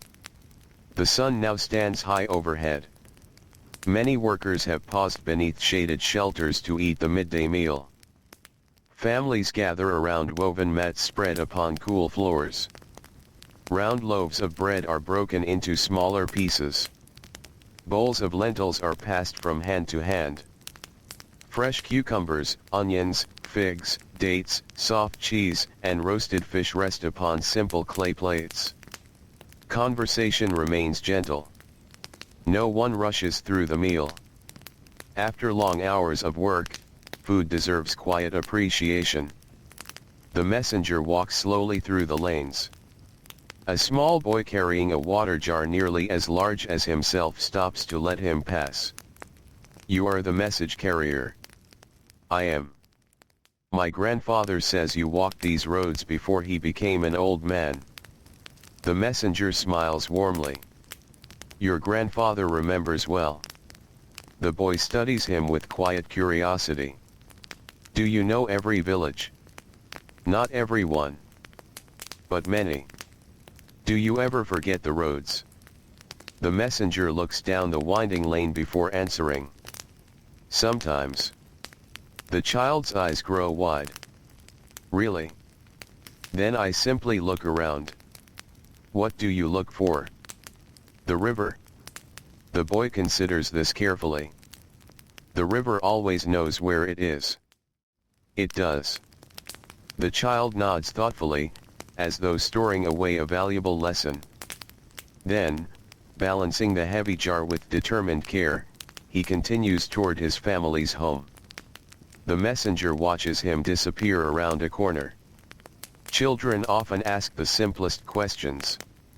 Sometimes they reveal the simplest truths. The river truly does know the way. For generations it has quietly connected one settlement to another. Without speaking, it guides fishermen, farmers, merchants, and travelers alike. The messenger follows it once more. He leaves the cool shade of the village behind and returns to the open road. The afternoon heat greets him gently but firmly. He wraps a strip of linen over his head. The breeze has grown softer now. Palm leaves barely move. Insects hum among the flowering plants beside the irrigation canals. A pair of oxen rests beneath a shelter while their owner shares bread with another farmer. Even the birds seem content to remain in the shade until evening. The messenger settles into his familiar rhythm once again. Step after steady step. Breath after quiet breath. The satchel rests securely against his shoulder, holding new words written by careful hands, destined for people waiting in villages beyond the next bend of the timeless Nile, where another peaceful afternoon slowly unfolds beneath the endless Egyptian sky. The afternoon settles over the Nile Valley like a warm linen cloth laid gently across tired shoulders. The messenger leaves the village behind without looking back. Not because he wishes to forget it, but because he knows he will return again. The roads beside the Nile have a quiet way of bringing familiar people together over the years. A farewell is rarely permanent. It is simply another pause between visits. The path stretches ahead in a long, gentle curve, following the river as faithfully as it has for generations. Fine dust rises softly beneath his sandals, drifting only a short distance before settling once more upon the earth. The sun now stands high above the valley. Its light is bright but steady. The messenger has learned to welcome even these warmer hours. They encourage a slower pace. The entire land seems to understand that the hottest part of the day is not meant for hurried movement. He adjusts the folded linen cloth around his head, letting it shade the back of his neck. The breeze has become lighter. It arrives only now and then, carrying with it the cool scent of the river before quietly slipping away again. Ahead, a line of date palms follows the edge of an irrigation canal. Their long shadows barely reach across the water. Several ducks drift lazily through the narrow channel, leaving small ripples that shimmer beneath the sunlight. The messenger pauses beside the canal. He kneels carefully and splashes a little cool water over his wrists. The relief is immediate. He cups another handful and lets it flow slowly over the back of his neck. For a few peaceful moments he remains there, listening. Water slips gently between reeds. A dove calls from somewhere high in a palm tree. Far across the fields comes the faint rhythm of wooden hoes striking soft earth. No sound competes with another. Everything belongs together. When he stands again, he notices an elderly woman sitting beneath a woven shade beside the canal. She is weaving baskets from fresh reeds gathered earlier that morning. Her fingers move with calm confidence. She does not count the reeds. She no longer needs to. Her hands remember. A small pile of finished baskets rests neatly beside her. Some are large enough to carry grain. Others are little more than the size of two hands joined together. Each one is slightly different. Each one is carefully made. The messenger offers a respectful greeting. The woman smiles warmly. "Come, traveler. Sit in the shade for a moment." He accepts. The woven shelter is simple but welcoming. The shade feels cool after the bright sunlight. The woman continues weaving while they speak. "My mother taught me this work." She gently bends another reed into place. "And her mother taught her." The messenger watches the pattern slowly appear. "Did you always enjoy weaving?" She thinks for a moment before answering. "I enjoyed sitting beside my mother." She smiles softly. "The weaving came afterward." The messenger nods. Sometimes the work itself is not the first thing remembered. Sometimes it is the people beside whom the work was learned. The woman lifts one of the finished baskets. "Feel this." He runs his hand gently along the smooth reeds. The basket is firm but light. It is beautiful. It only looks that way because every reed was given its proper place. The messenger turns those words over quietly in his mind. Every reed has its place. Every message has its destination. Every traveler has a road. There is comfort in such simple order. After thanking her for her kindness, he continues onward. The path soon leaves the canal and returns to the riverbank. The Nile widens here. Its broad surface reflects the afternoon sky with gentle brightness. Several fishermen stand knee-deep near the shore, checking long-woven fish traps anchored among the reeds. One young man lifts a trap carefully. A few silver fish flash inside before disappearing into a waiting basket. His father watches with quiet approval. "You tied the knots well." The young man smiles. "I checked them twice. It shows." The messenger enjoys hearing such conversations. Praise is often quiet in these villages. It is offered without ceremony. A few simple words are enough. Farther downstream, several children gather smooth stones along the shore. They search carefully, filling little baskets one stone at a time. An older girl explains that her grandmother uses the stones to weigh down woven mats while they dry in the sun. Even children understand that useful things are found patiently. Nothing is gathered carelessly. The messenger continues walking. A pair of donkeys approaches from the opposite direction, each carrying bundles of papyrus reeds tied neatly across their backs. Behind them walks a merchant dressed in clean but well-worn linen. His sandals show the marks of many journeys. He greets the messenger cheerfully. "The road is peaceful today." It is. "I passed a group of stone workers farther south." "Were they well?" "They seemed content." The merchant adjusts one of the bundles. "They were sharing their midday meal beneath a sycamore." The messenger smiles. "There is always room beneath a sycamore." The merchant laughs quietly. "There should be." They wish one another safe travels before continuing in opposite directions.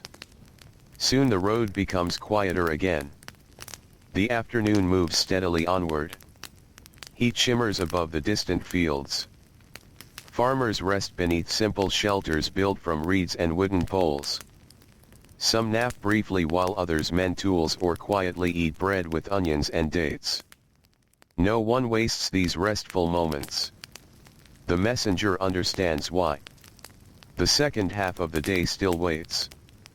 Strength must be cared for just as carefully as sandals or tools. He reaches another familiar resting place.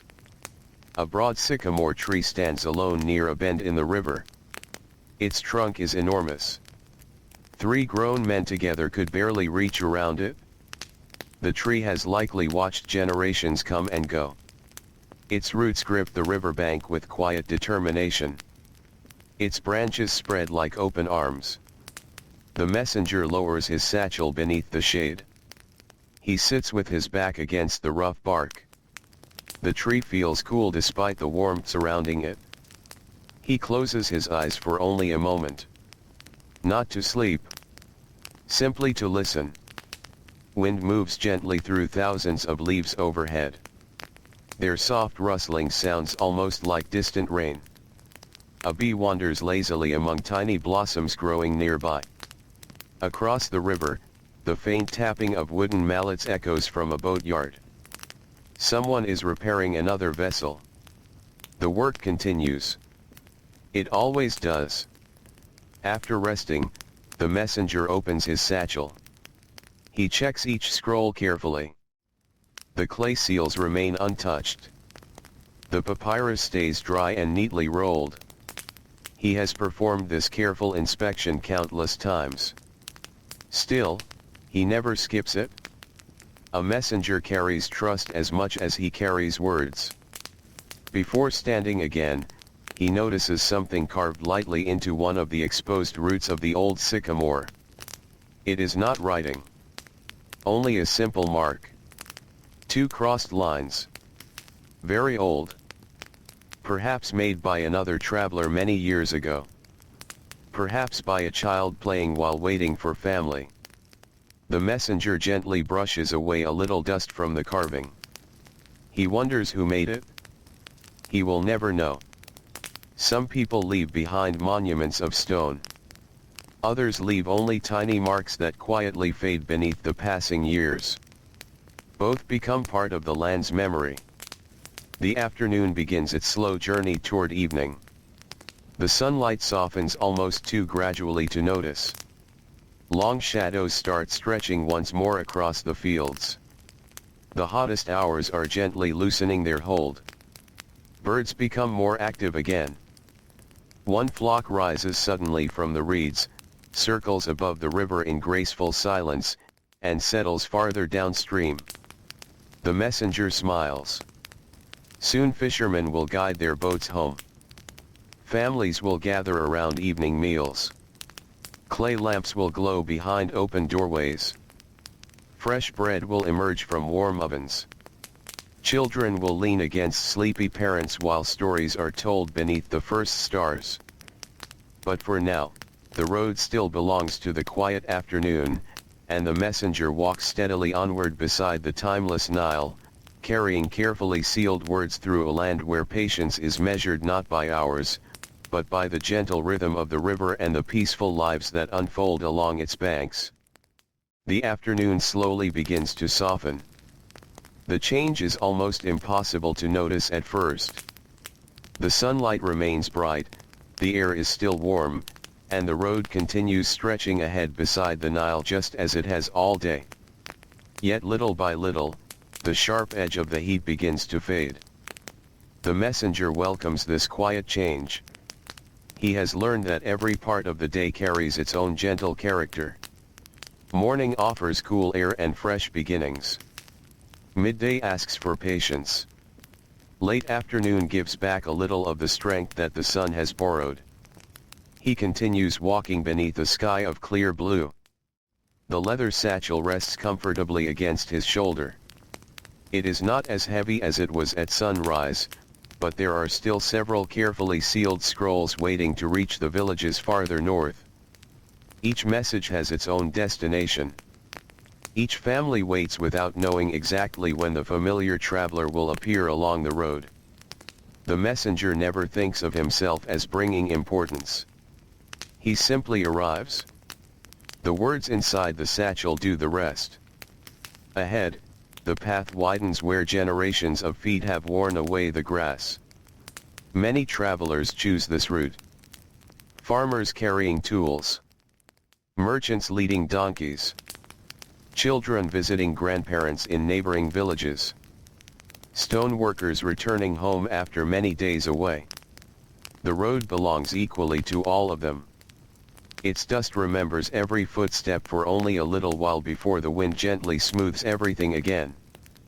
A small group of women approaches from the opposite direction. Each balances a clay water jar upon a folded linen ring resting on her head. Their posture is straight and relaxed. Years of practice have made the difficult task appear graceful. As they draw nearer, one of the women recognizes the messenger. "You passed through our village last flood season. I remember. You brought word from my sister. I hope she has remained well." The woman's face brightens. She has. Her youngest son now walks on his own. The messenger smiles. Children grow quickly along the Nile. One season they are carried. The next they chase ducks beside the river. Soon afterward they help grind grain, gather reeds, or carry baskets to the fields. Life moves gently but steadily. The women continue toward the river, speaking quietly among themselves. Their laughter drifts back for only a moment before disappearing into the afternoon breeze. The messenger walks on. The road follows a low ridge overlooking broad fields of barley. The grain moves like gentle waves whenever the wind passes through. From a distance, the entire field seems almost alive. A farmer stands upon a small earthen wall watching the irrigation channels. Every few moments he adjusts a simple wooden gate, allowing more water to flow into one section while slowing the current in another. The work requires careful attention. Too much water harms the crop.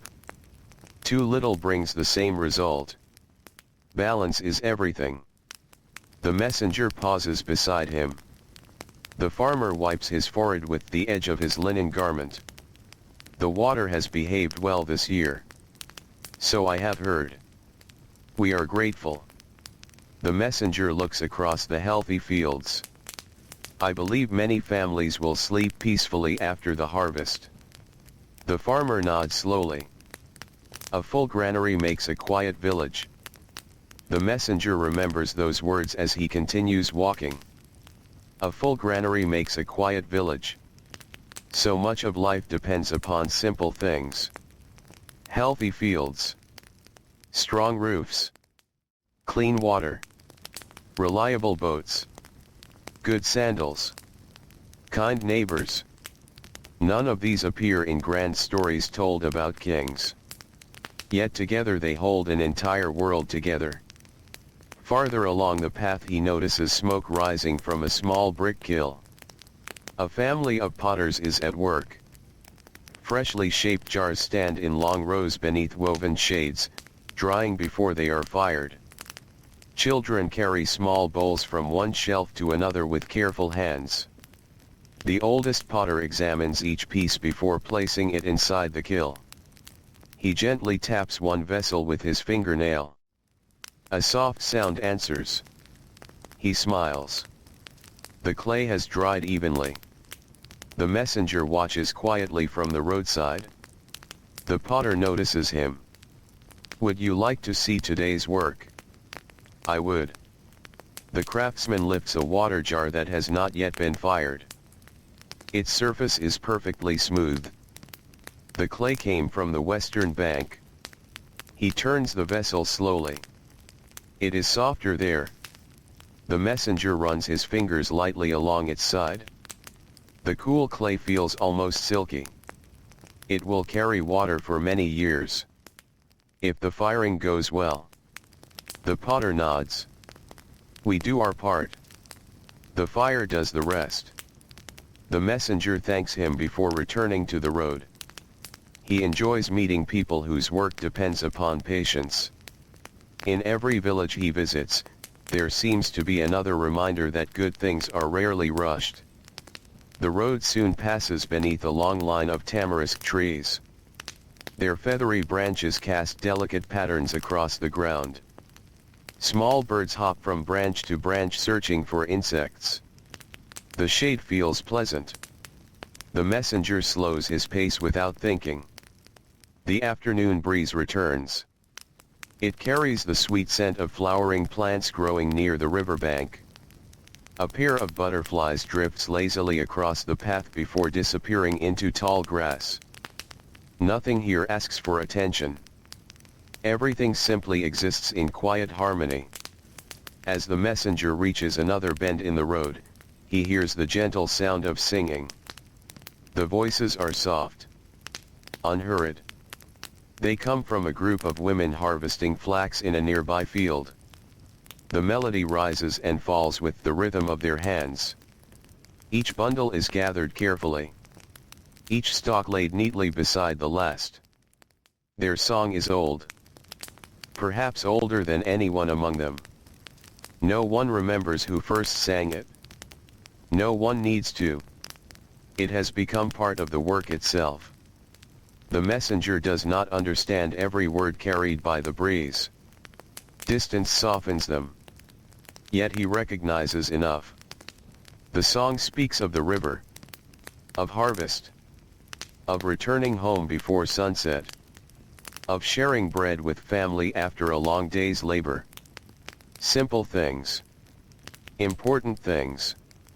He continues walking while the song slowly fades behind him. The satchel brushes gently against his side. He reaches inside to check the remaining scrolls. Only 4 now remain. One is addressed to a grain steward in a riverside settlement. Another carries news of a repaired ferry crossing. The third is sealed with the mark of a temple storehouse. The last bears the simple family seal of a household waiting for word from relatives living several villages away. He wonders what each message contains. Not because he wishes to know. Because he wonders about the lives connected by them. Perhaps one scroll announces the birth of a child. Perhaps another confirms that a shipment of grain arrived safely. Perhaps one simply says that an aging mother misses her son and hopes he will visit after the harvest. Every message matters deeply to someone. The messenger has learned never to measure importance by the size of the scroll. Sometimes the smallest letter carries the greatest comfort. The afternoon light continues growing warmer in color. Palm trunks cast longer shadows. The river reflects patches of gold instead of brilliant white. A flock of geese flies low across the water before settling into a quiet inlet surrounded by reeds. The messenger smiles. Even the birds seem to know that evening is approaching. Ahead, he notices a familiar ferry crossing. A broad wooden boat waits beside the bank, secured with thick ropes tied around sturdy posts. The ferryman is an older man with weathered hands and calm eyes. He has guided travelers across this stretch of the Nile for longer than the messenger can remember. The ferryman recognizes him immediately. "You've come again. The river keeps calling me back." The ferryman laughs softly. "And it keeps calling me to the same place." They stand together for a moment looking out across the quiet water. The current moves gently, carrying floating reeds downstream. A kingfisher flashes blue above the surface before disappearing into the evening light. The ferryman unties the heavy rope. "Come." The river is calm. The messenger steps carefully aboard. The boat rocks gently beneath his weight. He places his satchel beside him and settles onto a low wooden bench polished smooth by countless travelers. Without hurry, the ferryman pushes away from the shore. The boat glides silently into the broad current, leaving behind only a widening pattern of ripples that slowly disappear across the peaceful waters of the ancient Nile, while the first gentle colors of evening begin to gather above the western horizon. The ferry moves away from the shore with such quiet grace that, after only a few moments, it feels as though the river itself has gently taken hold of the boat. The ferryman plants his long wooden pole against the riverbed one last time before lifting it aboard. Here, where the Nile grows deeper, the current carries much of the work. He settles onto a worn bench and reaches for the broad steering oar resting along the stern. The messenger sits quietly. There is no reason to speak. The river asks for listening. The gentle splash of the steering oar rises and falls with a slow rhythm. Water curls softly around the sides of the wooden boat before slipping away again. Tiny ripples spread outward until they become part of the wide, calm surface of the Nile. The afternoon sun has begun its slow descent. Its light no longer falls straight from above. Instead, it stretches across the water, turning every small wave into a ribbon of gold. The messenger watches the changing colors. He has crossed the Nile more times than he could ever count. Yet each crossing feels quietly different. Some mornings the river lies beneath silver mist. Some afternoons the water shines so brightly that it seems almost impossible to look across it. Some evenings the surface becomes as smooth as polished stone, reflecting every cloud and every bird that passes overhead. Today the river wears warm shades of amber. A gentle breeze arrives from the southern bank. It carries the fresh scent of papyrus, damp earth, and flowering water plants. The messenger closes his eyes for only a moment. The cool air eases the warmth that has gathered upon his face during the long walk. When he opens them again, he notices a family of ducks moving through the reeds. The mother glides steadily ahead. Behind her, 6 tiny ducklings paddle as quickly as they can. From time to time one drifts slightly out of line. Almost immediately it hurries forward again, determined not to fall behind. The ferryman notices them too. They return every spring. You remember them? I remember where they choose to build their nests. The messenger smiles. You notice many things. The ferryman shrugs gently. I stay in one place. His weathered hands rest comfortably upon the steering oar. When you spend your whole life beside one stretch of river, the river slowly introduces you to everyone who lives upon it. The messenger thinks about those words. He has spent his life moving. The ferryman has spent his life remaining. Yet both know the Nile equally well. Simply in different ways. The boat drifts past a wide patch of blooming lotus flowers. Their broad green leaves cover much of the quiet water near the shore. Several white blossoms remain open beneath the afternoon sun. Bees move patiently from flower to flower. Dragonflies hover above them with shimmering wings. The messenger leans slightly forward. The scent of the blossoms is faint but pleasant. Not strong enough to fill the air. Just enough to accompany the breeze. Farther along the river, several fishermen stand upon a sandbar repairing a large woven net. They have stretched it between wooden poles driven into the ground. One man carefully replaces broken cords while another checks every knot with patient fingers. A young apprentice watches closely. Every so often the older fisherman invites him to tie one section himself. The first attempt is loose. The second is tighter. The third is nearly perfect. The older man nods. The apprentice smiles quietly before continuing. Learning often happens without many words. The ferryman guides the boat gently around a cluster of reeds. Hidden among them rests a small fishing skiff. An elderly fisherman sits alone inside. His line disappears quietly into the water. He raises one hand in greeting. The ferryman answers with the same simple gesture. No voices are needed across this peaceful distance. The river carries familiar faces from one day to the next. The messenger watches the old fisherman until the reeds slowly hide him from view. He wonders how many mornings that man has spent waiting patiently beside the water. Perhaps thousands. Perhaps enough that every ripple has become an old friend.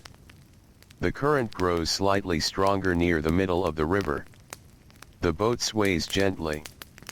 not enough to concern either traveler. The ferryman adjusts the steering oar with calm confidence. His movements are small, almost invisible. Years of experience have taught him that large corrections are rarely necessary if one pays attention early. The messenger has learned something similar upon the roads. A loose sandal strap repaired at sunrise prevents a difficult afternoon. A water skin filled before leaving a village prevents thirst many miles later. Small acts of care quietly shape an entire day. The opposite bank slowly draws nearer. Palm trees rise above the shoreline. Their reflections tremble gently upon the water. Beyond them stretch green fields divided by narrow irrigation channels. A pair of white cattle egrets circles overhead before settling beside grazing oxen. Everything appears peaceful. Nothing seems eager to hurry. Halfway across the river, the ferryman reaches beneath his bench and removes a small clay cup. He fills it with cool water from a covered jar. After taking a slow drink, he offers the cup to the messenger. The water is pleasantly cool. The clay vessel has kept it fresh despite the warmth of the afternoon. The messenger thanks him. They drink without speaking. Silence between old acquaintances rarely feels empty. The ferryman finally breaks the quiet. "My father guided this crossing before me." The messenger nods. "I remember him. He believed every traveler should leave the boat calmer than when they stepped aboard. He succeeded." The ferryman smiles. "I still try." The messenger looks across the broad river. "I think your father would be pleased." The older man says nothing. He simply keeps the boat on its gentle course. Sometimes appreciation settles more deeply when left without reply. As they near the opposite shore, more details come into view. Several children gather smooth pebbles where the water meets the sand. A woman washes woven baskets, carefully rinsing away dust collected during market day. Farther inland, smoke rises from clay ovens where the evening bread will soon begin to bake. A pair of donkeys waits patiently beneath a fig tree while their owner rearranges the bundles tied across their backs. Every scene feels familiar. Yet none is exactly the same as the last village. Each settlement has its own quiet character. Each has its own faces, its own voices, its own routines carried faithfully from one generation to the next. The ferry glides toward the landing. The ferryman lowers the steering oar and reaches for a thick rope coiled neatly beside him. The boat touches the muddy bank with little more than a soft scrape against the earth. He steps ashore first, fastening the rope securely around a smooth wooden post worn shiny by many years of use. The messenger lifts his satchel. He thanks the ferryman with a warm smile. "And thank you," the ferryman replies. The river is always happy to carry familiar travelers. The messenger steps onto the opposite bank. The earth beneath his sandals feels firm once again after the gentle movement of the boat. He pauses for a moment. Behind him, the ferryman prepares for another crossing. Already, two farmers carrying baskets of vegetables approach the landing.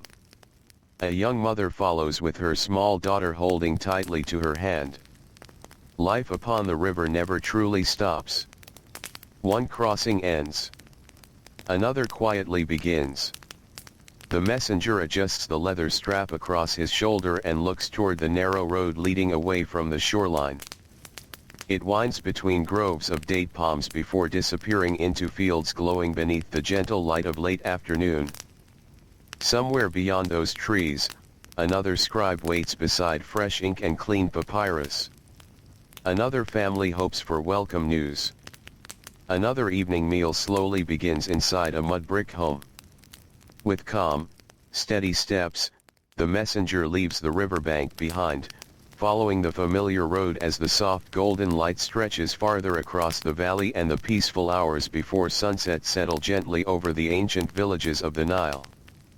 The road beyond the ferry is quieter than the one he left behind. Fewer travelers pass this way, and the earth beneath the messenger's sandals is softer, marked by the gentle prints of donkeys, cattle, and bare feet that have crossed here throughout the day. The dust is finer, carrying the pale color of the riverbank, and each step leaves a clear impression that will remain until the evening breeze smooths it away. Behind him, the ferryman's boat is already moving back toward the opposite shore. The messenger glances over his shoulder only once. The boat appears smaller with every passing moment. Soon it becomes little more than a dark shape floating across a ribbon of gold. Then his attention returns to the road ahead. A narrow line of date palms follows the path. Their trunks rise tall and straight, rough beneath years of wind and sunlight. Clusters of ripe dates hang high among the leaves. Some have already been gathered. Others wait patiently for the coming harvest. Below the palms, the shade is cool and welcoming. The messenger enjoys these brief stretches where the sun filters softly through the leaves, creating moving patterns upon the ground. Light. Shadow. Light again. The rhythm changes with every breeze. As he walks, he notices the quiet work of insects among the grasses. Tiny ants carry pieces of dry leaves many times larger than themselves. A beetle slowly climbs over a smooth stone warmed by the afternoon sun. Small bees disappear into delicate flowers growing beside the irrigation channels. Nothing seems hurried. Every living thing follows its own patient purpose. The messenger has often thought that the smallest creatures understand time differently. They never appear concerned about tomorrow. They simply continue with today's work. The road soon passes a small orchard surrounded by a low wall of sun-dried bricks. Fig trees spread their broad branches across the enclosed ground. Several children move carefully among them, placing ripe fruit into woven baskets lined with fresh leaves. An older woman watches from a wooden stool beneath the largest tree. Her silver hair is wrapped neatly beneath a simple linen cloth. She notices the messenger approaching and raises one hand in greeting. "Would you like a fresh fig for the road?" He smiles warmly. "That is very kind." She selects one from the nearest basket. Its skin is deep purple, still warm from the afternoon sunlight. The messenger thanks her before taking a careful bite. The fruit is soft and sweet. Its gentle flavor lingers pleasantly. The children watch him with quiet curiosity. One little girl, perhaps 6 years old, steps closer. "Do you walk every day?" "I do." "Even when it is hot?" He nods. "Even then?" She looks thoughtfully toward the road stretching into the distance. "My feet would become tired." "They do." She seems surprised by the answer. "They still hurt after all these years. They remind me that I have traveled." The girl considers this carefully. Her grandmother smiles without interrupting. Children often learn best when allowed to think quietly. After a moment, the little girl says, "My grandmother says the trees become stronger because the wind visits them." The messenger nods gently. "Your grandmother is wise." The older woman laughs softly. "I have simply watched the trees for a very long time." The messenger continues along the road carrying both the sweet taste of the fig and the quiet words of the child. Perhaps tired feet are not only signs of work. Perhaps they are also signs of a life well walked. Ahead, the fields open wide once more.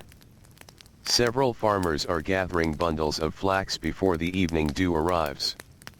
They work in pairs. One cuts the stalks. The other ties them neatly with strips of woven fiber. The bundles grow slowly into orderly rows waiting to be carried home. No one raises their voice. Their movements are steady enough that conversation can remain gentle. One man hums quietly. Another joins him after a few moments. Soon the small melody passes softly through the field like another breeze. The messenger does not recognize the tune. There are countless songs along the Nile. Some belong only to one village. Others travel farther than the people who first sang them. As the road bends gently toward the river again, he notices a narrow dock extending into the water. A young boat builder kneels there, rubbing oil into the side of a newly finished skiff. His tools are arranged neatly beside him. A wooden mallet, several chisels, a coil of fresh rope, a smooth stone used for polishing. Each tool rests exactly where it belongs. The messenger pauses nearby. The craftsman looks up and smiles. The wood is finally ready. It looks beautiful. The young man runs his hand gently along the curved side of the boat. My grandfather taught me that every boat should feel balanced before it touches the water. Can balance be felt? It can. He presses lightly against one side of the hull. The wood tells you. The messenger watches with interest. The craftsman closes his eyes for just a moment, resting both hands upon the boat as though listening. Then he nods quietly. It is ready. The messenger has seen many skilled workers over the years. Stone carvers who could hear flaws hidden deep inside limestone. Potters who judged clay by touch alone. Basket weavers who selected each reed almost without looking. Now he watches a boat builder listening to wood. Experience often speaks through hands more clearly than through words. He wishes the young man success before continuing. The riverbank grows livelier as evening approaches. Fishermen begin preparing their boats for one final trip before sunset. Children help untangle ropes. Older brothers carry baskets filled with repaired nets. An elderly woman sits beneath a woven shelter mending torn sails with thick linen thread. She pulls each stitch firmly before moving to the next. Nearby, a boy carefully counts small clay fishing weights, arranging them into neat rows. His father checks the numbers only once before nodding with satisfaction. Trust grows slowly within families. It is built one careful task at a time. The messenger continues walking. The light has become softer now. The fierce brightness of midday has faded into warm amber. Long shadows stretch across the fields once again. White birds fly low over the water before settling among the reeds. The breeze grows cooler. It carries the familiar scent of damp earth mixed with smoke from the first evening cooking fires. He knows what those fires mean. In villages all along the Nile, families are beginning the same gentle routine. Grain is ground. Bread is baked. Water jars are filled for the night. Animals are gathered into their enclosures. Children wash the dust from their feet before sitting beside their parents. Clay lamps wait to be lit. Stories wait to be told. The messenger has witnessed these evenings in countless villages. No two are exactly alike. Yet all share the same quiet feeling. The day's work has been done as well as it could be. Tomorrow's work can wait until morning. The road ahead begins to climb a gentle rise. From the top, he pauses. The view stretches across the valley in every direction. The Nile winds peacefully through green fields shining beneath the lowering sun. Palm groves cast long shadows across the water. Tiny boats drift slowly toward home. Far away, smoke rises in thin gray lines above clusters of mudbrick homes. The messenger stands quietly. He has seen many beautiful places. Yet there is something deeply comforting about this ordinary landscape. There are no towering monuments here. No grand ceremonies. No crowds. Only villages living one peaceful day after another. Only ordinary people caring for their families, tending their fields, shaping clay, weaving baskets, repairing boats, writing letters, and waiting patiently for news carried along familiar roads. He breathes deeply. The evening air feels cool against his face. The satchel rests gently against his shoulder, holding the last few messages that still wait to find the hands for which they were written. With the sun slowly descending toward the western horizon, he begins walking once more, following the quiet road down the gentle slope toward another riverside village, where warm ovens, glowing clay lamps, patient scribes, and waiting families are already welcoming the peaceful arrival of another ancient Egyptian evening beside the timeless waters of the Nile. The gentle slope carries the messenger slowly down toward the village. The path is smooth here, worn by many generations of careful footsteps. Loose stones have been pushed aside over the years, and the earth feels firm beneath his sandals. Along both sides of the road, small patches of wild grasses sway quietly in the evening breeze, their seed heads glowing softly in the warm light of the lowering sun. The sky has begun its slow transformation. The bright blue of the afternoon softens into gentle shades of honey and pale amber. Thin clouds drift lazily across the western horizon. Their edges glow with quiet light before slowly fading into softer colors. The messenger has watched this change nearly every evening of his adult life. He never grows tired of it. Every sunset is familiar. Every sunset is new. As he walks, he notices the evening returning to the land in countless small ways. Birds that spent the day searching the fields now begin flying back toward their nests among the reeds. A pair of swallows dart low across the road, catching insects that dance in the cooling air. Farther ahead, several white ibises glide silently toward the marshes, their long wings barely moving. The messenger pauses for a moment simply to watch them disappear into the fading light. There is peace in watching creatures that know exactly where they belong. The road curves around a broad field where several harvesters are finishing their work. Their movements are slower now than they were in the morning. Not because they have become careless. Because the day has asked much of them. A young man ties the final bundle of flax while his older sister stacks the finished bundles neatly beside a waiting cart. Their father stands nearby, counting the rows one last time before they leave the field. No one rushes to finish before darkness. They simply complete what can be done today. Tomorrow will offer another morning. The messenger offers a quiet greeting. The family smiles in return. The father lifts one bundle onto the cart and says, "The fields always seem larger in the morning." The messenger chuckles softly. "And smaller when the work is done." The farmer nods. "That is true." His daughter smiles. "My grandmother says fields never change size." The father laughs gently. "No. They only change the way our legs feel."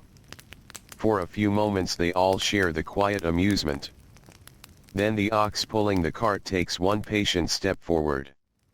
The wooden wheels begin turning. The family starts the slow journey home. The messenger watches until they disappear between rows of date palms. He continues alone. The breeze grows cooler with each passing minute. It carries the scent of crushed barley, damp soil, and the first smoke from evening fires. Somewhere nearby, someone is roasting onions. The sweet, earthy aroma drifts across the road. It reminds him of evenings in his own home many years earlier, when his children were still small enough to race each other toward the doorway as soon as they smelled supper cooking. He smiles at the memory. His eldest son had always tried to arrive first. Not because he was especially hungry. Simply because he enjoyed helping his mother break the fresh bread.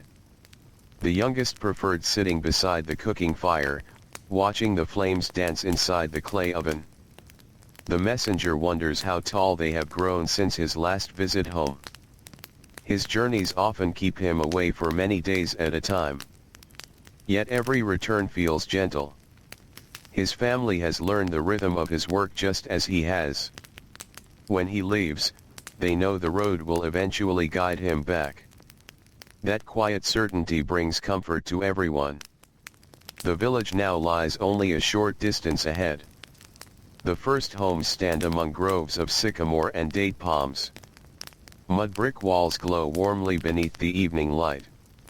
Several children play in an open courtyard, drawing simple patterns into the dust with smooth sticks. One child carefully traces the outline of a little boat. Another adds tiny birds above it. A third presses little footprints into the drawing with his fingers. Their game has no winner. Only imagination. An elderly grandfather sits nearby upon a low stool. He watches quietly while repairing a woven basket. Every few moments one of the children runs over to show him a new drawing. He studies each one with complete attention. Then he nods as though admiring a great work of art. The children return to their game smiling proudly. The messenger enjoys seeing this. Adults often forget how important it is to look carefully at the things children wish to share. A few steps farther along the lane, he hears the steady rhythm of grain being ground between heavy stones. The sound comes from a shaded courtyard where two sisters work side by side. One turns the upper stone with patient strength. The other pours fresh grain into the center opening little by little. Nearby, their mother kneads dough inside a large clay bowl. She pauses only long enough to brush loose flour from her hands before greeting the traveler. "Have you come from the southern villages?" "I have." "Was the river calm?" "It was peaceful today." She smiles with quiet relief. "My brother travels by boat." "Then I believe he chose a good day." The woman thanks him before returning to her work. The dough beneath her hands grows smoother with every gentle fold. The messenger notices how naturally everyone continues working while talking. Conversation never interrupts the rhythm of their labor. The labor itself becomes part of the conversation. He reaches the village well. Several people have gathered there for the evening. Water jars are being filled before darkness settles over the land. A young boy struggles slightly while lifting a heavy bucket. Before anyone speaks, an older girl quietly steps beside him. Together they raise it to the surface. Neither thanks the other. Neither expects thanks. Helping one another has become as ordinary as drawing water itself. The messenger fills his own small water skin. The cool water feels refreshing after the long afternoon. As he ties the stopper closed, he notices the village healer walking slowly through the square. The healer carries a woven basket filled with bundles of dried herbs tied neatly with strips of linen. Their fragrance drifts softly through the evening air. Mint, chamomile, wild thyme, crushed leaves whose names only experienced healers remember. The healer greets nearly everyone by name. He stops beside one elderly woman to ask how her aching shoulder feels. He kneels beside a little boy to examine a scraped knee. His work never appears hurried. Healing rarely can be. The messenger watches with quiet admiration. Some people mend nets. Some repair roofs. Others comfort bodies made weary by long days of work. Each task holds its own quiet importance. The village scribe's office stands just beyond the well. Its doorway is open to welcome the cool evening breeze. Inside, an oil lamp has already been lit, though daylight still lingers outside. Its gentle flame flickers against shelves lined with carefully rolled papyrus. The scribe looks up as the messenger enters. Recognition immediately softens his face. You have arrived before sunset. The road was kind today. The scribe rises slowly. My evening ink has only just been prepared. He gestures toward a small clay dish where fresh black ink reflects the warm light of the lamp. The messenger carefully removes the remaining scrolls from his satchel. Each one is placed upon the writing table with steady hands. The scribe examines every seal before arranging the scrolls into neat rows. He smiles. Some families will sleep more peacefully tonight. The messenger nods. I believe they will. Outside, the last golden light of the day begins slipping quietly behind the distant western hills. The shadows grow longer. The breeze grows cooler. One by one, tiny clay lamps begin appearing in the windows of nearby homes, their gentle glow spreading through the village as evening settles softly over another peaceful day beside the ancient Nile. The last light of the day slips quietly behind the western horizon, leaving the Nile wrapped in gentle shades of blue, silver, and soft gold. One by one, the voices of the village become fewer. The sound of work slowly gives way to the quiet sounds of evening, as though the entire valley has agreed that it is finally time to rest. The messenger steps back onto the narrow road, though he no longer has far to travel tonight. His satchel is light now. The last carefully sealed scroll has found the hands for which it was written. Somewhere behind him, a family has smiled with relief. Somewhere else, a scribe has carefully placed fresh records upon a wooden shelf. A merchant now knows when his shipment will arrive. A father has heard from his son. A grandmother has learned that her grandchildren are healthy. The words have reached their homes, and the road has quietly completed another day's work. He walks without hurry toward a small guest house where travelers often spend the night. Its walls are built of warm mud brick, its doorway shaded by an old sycamore tree whose branches have watched countless seasons pass. A clay lamp burns beside the entrance, its small flame steady in the calm evening air. The keeper of the house welcomes him with a gentle smile that asks no questions. Travelers have arrived here for many years, each carrying their own stories, their own journeys, and their own tired feet. Tonight is no different.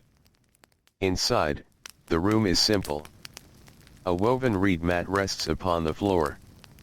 A folded linen blanket waits nearby. A clay jar of cool water stands beside the wall. Nothing more is needed. The messenger removes his sandals and gently brushes the dust from them before placing them neatly beside the doorway. Dust belongs to the road, but even the road deserves respect. He sets his satchel beside the wall, resting one hand upon the worn leather for just a moment. Tomorrow it will become heavy once again. New messages will be written.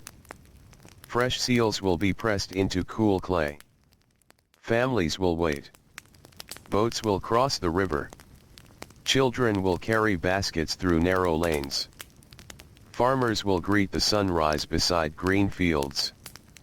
The Nile will continue its endless journey from south to north, just as it has for countless generations. But those things belong to another day. Outside, the village settles into peaceful silence. Clay ovens release their last gentle warmth after baking the evening bread. The scent of fresh loaves still lingers in the cool air, mixing with the fragrance of damp earth and river reeds. Donkeys shift quietly inside their shelters before becoming still. Cattle lie down upon soft straw. Chickens tuck their heads beneath their wings. The fishermen have tied their boats securely to wooden posts along the shore. The potters have covered their unfinished vessels with damp cloths. The basket weavers have gathered their reeds.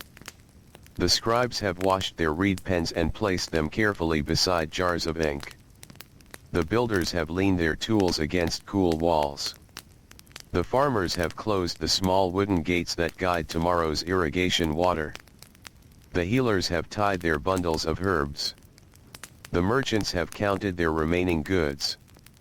The children, who only a short while ago filled the lanes with quiet laughter, now rest beneath linen blankets while parents whisper the last soft words of the evening. Oil lamps glow gently through open doorways. Their warm light spills onto the dusty streets before slowly growing dimmer. Above the village, the stars begin appearing one by one. First the brightest, then another, then so many that the sky itself seems gently woven with tiny points of light. The messenger steps outside once more before sleeping. He walks only as far as the riverbank. The Nile flows beside him exactly as it did this morning, and yesterday, and every day before that. It carries no sign of haste. It asks for nothing. It simply continues, patient and faithful, through fields, villages, marshes, and quiet shores. A cool breeze brushes across the water. Papyrus reeds sway softly. Somewhere in the darkness, a frog calls. Far away, an oar dips gently into the river as one final boat returns home beneath the stars. The messenger sits upon a smooth stone near the water's edge. He looks across the calm surface of the Nile, where the moon has begun laying a silver path across the gentle current. He thinks not about distant kings or grand temples, but about ordinary people. The old shepherd whose sheep knew every bend in the road. The young apprentice carefully practicing his writing. The woman patiently weaving baskets beneath her reed shelter. The father adjusting the flow of water into his barley field. The grandmother sharing fresh figs beneath her orchard. The ferrymen whose quiet crossings carried neighbors safely from one shore to the other. The children drawing little boats in the dust. The baker rising before dawn. The fisherman mending his net. The potter listening to the clay. The healer carrying fragrant herbs through narrow streets. These are the lives that gently filled the ancient world. Most of their names have long since faded from memory. The wind no longer carries their voices. The roads no longer hold their footprints. The houses they built have returned to the earth. Yet the rhythm of their days still feels strangely familiar. Wake with the light. Work with steady hands. Share food with family. Help neighbors when they need it. Rest when evening arrives. Watch the stars appear above the river. And trust that tomorrow, like the quiet current of the Nile, will arrive in its own gentle time. The messenger rises slowly. He offers one final glance toward the peaceful river before returning to the little guest house. The lamp beside the doorway burns softly.